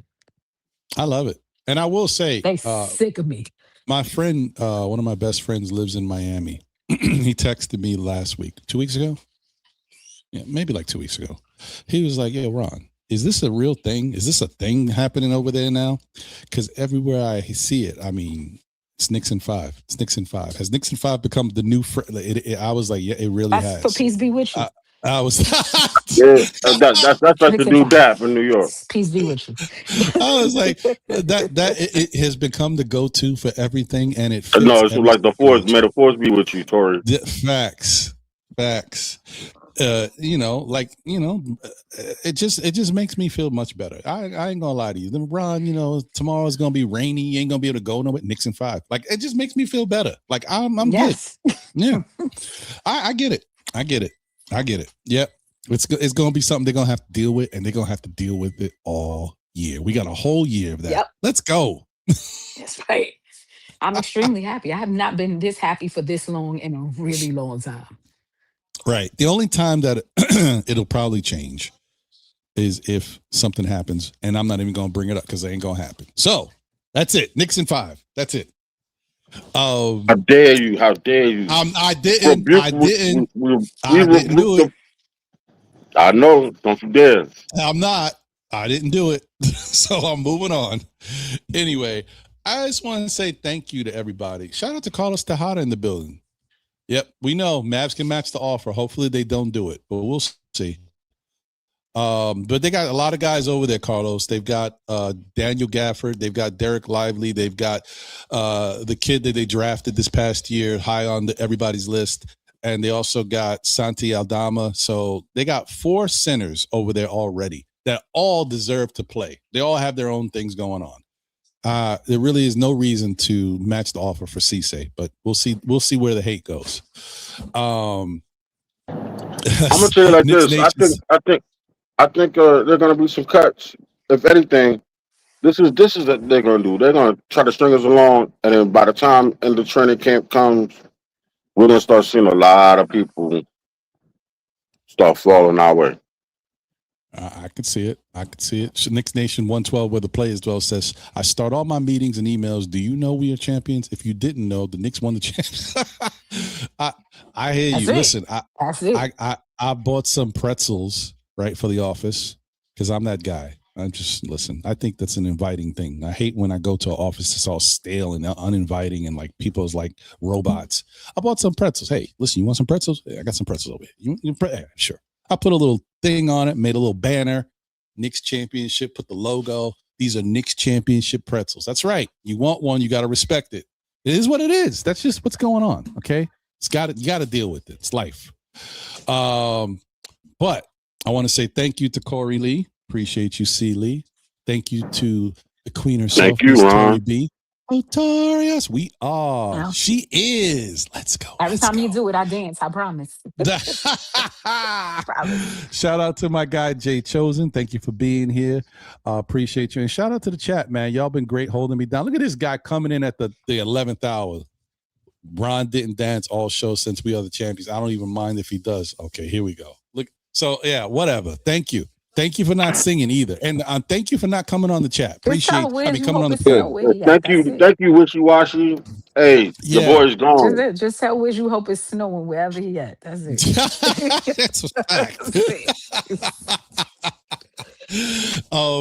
So I want to say thank you to everybody, guys. Listen, this as Corey Lee said, this is when it gets real, and I don't mean it gets a little quiet. It's quiet time. Summer leagues are basically over for the Knicks. Fanatics Fest is today and maybe tomorrow, and then that's it. And then it's like, what do we do? You know what I mean? We got to wait until opening day for training camp and all that, and then we get into preseason. It's going to be a little dry. So let's just. It will soon come. It's true. So let's just take it easy. Enjoy your summer. Make the best of it. Go everywhere. Bring a piece of Knick paraphernalia with you, so that way everybody can just look at you with the nod or the hate nod, like the hate look. You know what I mean? So yeah, enjoy it. Okay, I guess Sherwin's happy about Cisse. And Ron, we got our Mitch replacement. Musa Cisse is like a lot like Mitch. Well, yes, his game is similar. Listen. He's young. How old is he? 23. Oh, he a baby. He can be molded. Let's go. Mm-hmm. Oh, man. I hope they let him go. Let's see. Yeah. Shout out to My 2 Cents. Thank you for the generous super chat. My brother said JB won 2 times Nova, 2 champs at Nova. Basically, that chip on Rick's shoulder was placed on JB and has only grown. He's still out to show the world he's a winner, and he has the same squad believing in him and running it back. Believe. I like that. My 2 cents. I agree. That's what can Cal said, right? Again. Yeah. Cal said, "If y'all know JB, y'all already know he plotting for next year." Yeah. I was in his drunk live. Best live ever. Hey, one more thing. This is what I meant to say. Be careful of the parakeets. There's a lot of cats who like the parakeet stuff. Be careful of the parakeets. Be careful of the parakeets. Right.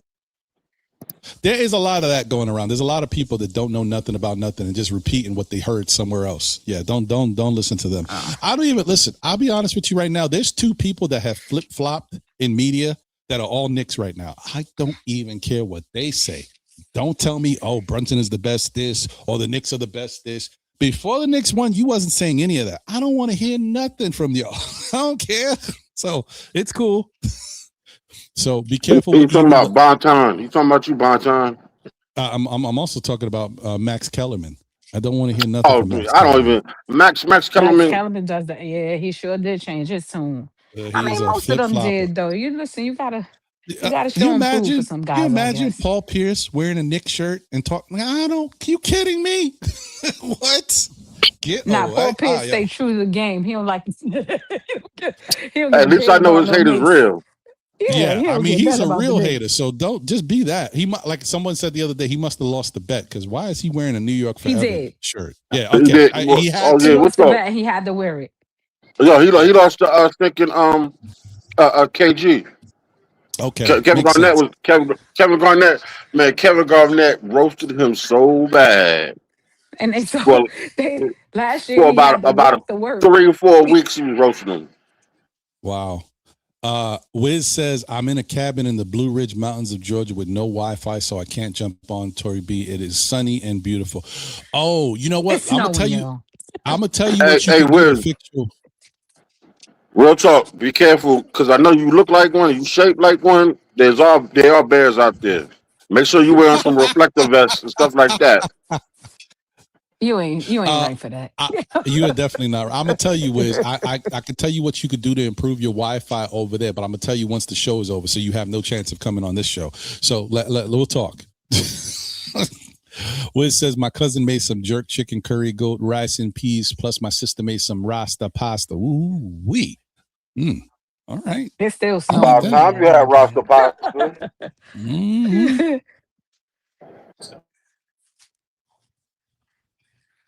Okay. All right. Well, that's it, folks. Listen, you guys have a great rest of your day. Enjoy yourselves. It has quieted down again. I'm looking outside. It got lighter outside, so I guess the rain has stopped for now. But don't let it fool you. Okay? Let me hit you with the real quick, because it looks like it is going to continue to rain again later. Until 9 p.m. is the last time I'm seeing rain. So don't get caught out there. Don't think it's sweet.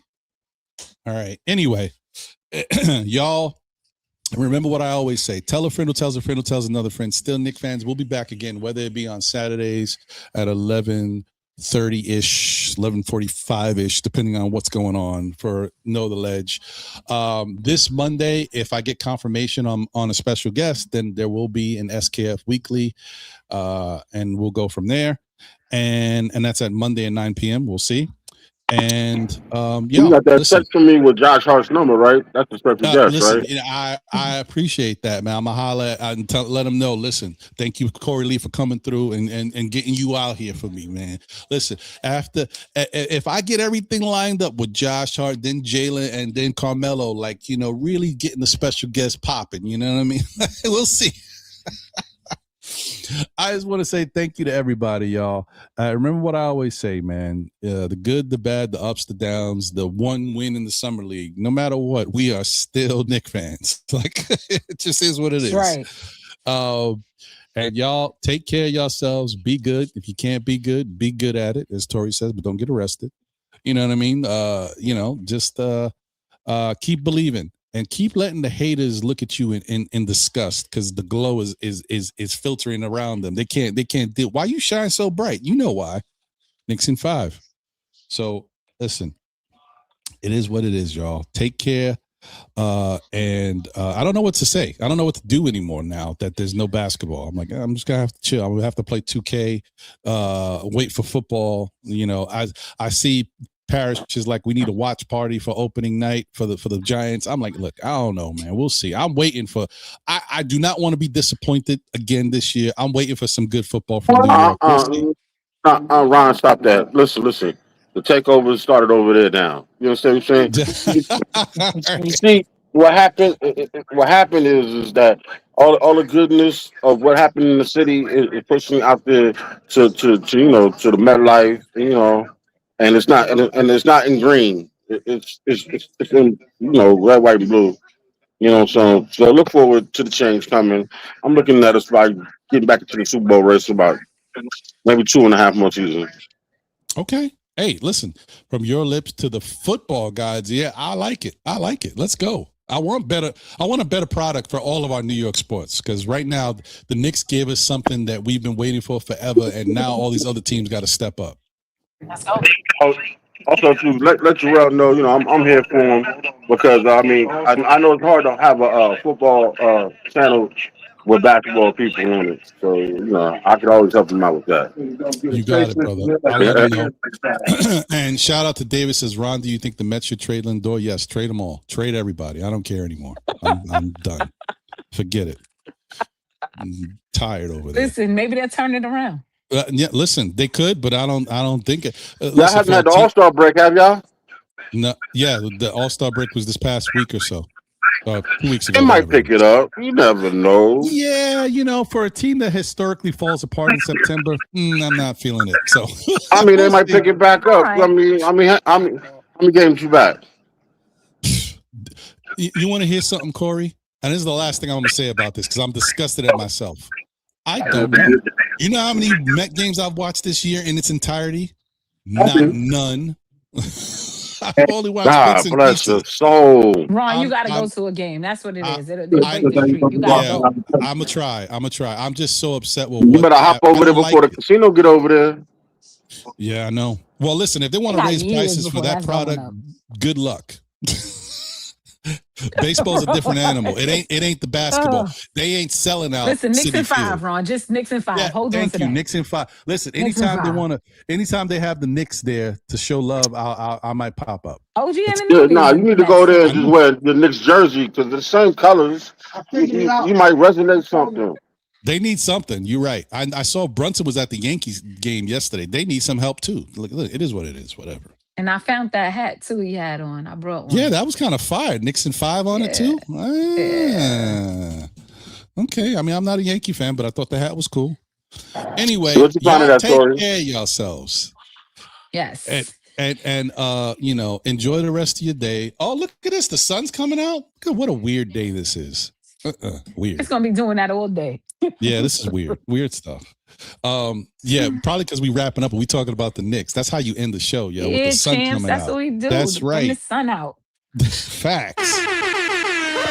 Parrish with one last super chat says JB led the NBA in playoff fourth quarter scoring the last 4 years. I know that's another one of them things, one of them stats. That's why I say when it comes to the NBA and the MVP awards, the Knicks are showing that the NBA has to take another look at how they do these awards. How do you have an award for somebody that's supposed to be the best of the year and you don't include the playoffs?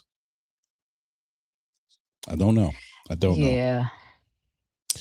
It is what it is, though. Anyway, y'all, thank you once again. I appreciate y'all. Take care of yourselves and enjoy the rest of your day and understand that there's going to be still a lot of hate. And remember, the hate train ain't really done. The hate train is just beginning. Oh, sorry. My bad. The hate train is just beginning because what's going to happen is when we get closer to the season, and all that nostalgia and euphoria is starting to slip away and the new season starting and everybody's already putting their bids in. Oh, this team is better than this and this team is that. Watch more hate come. So as we get closer to the season, expect more hate for the Knicks. So it's all business as usual. Yeah, business as usual. It's a fact. Well, Tori, you have a great rest of your day. I'ma holler at everybody. Take care, y'all. Be good out there. Let's go, Knicks. Knicks in 5.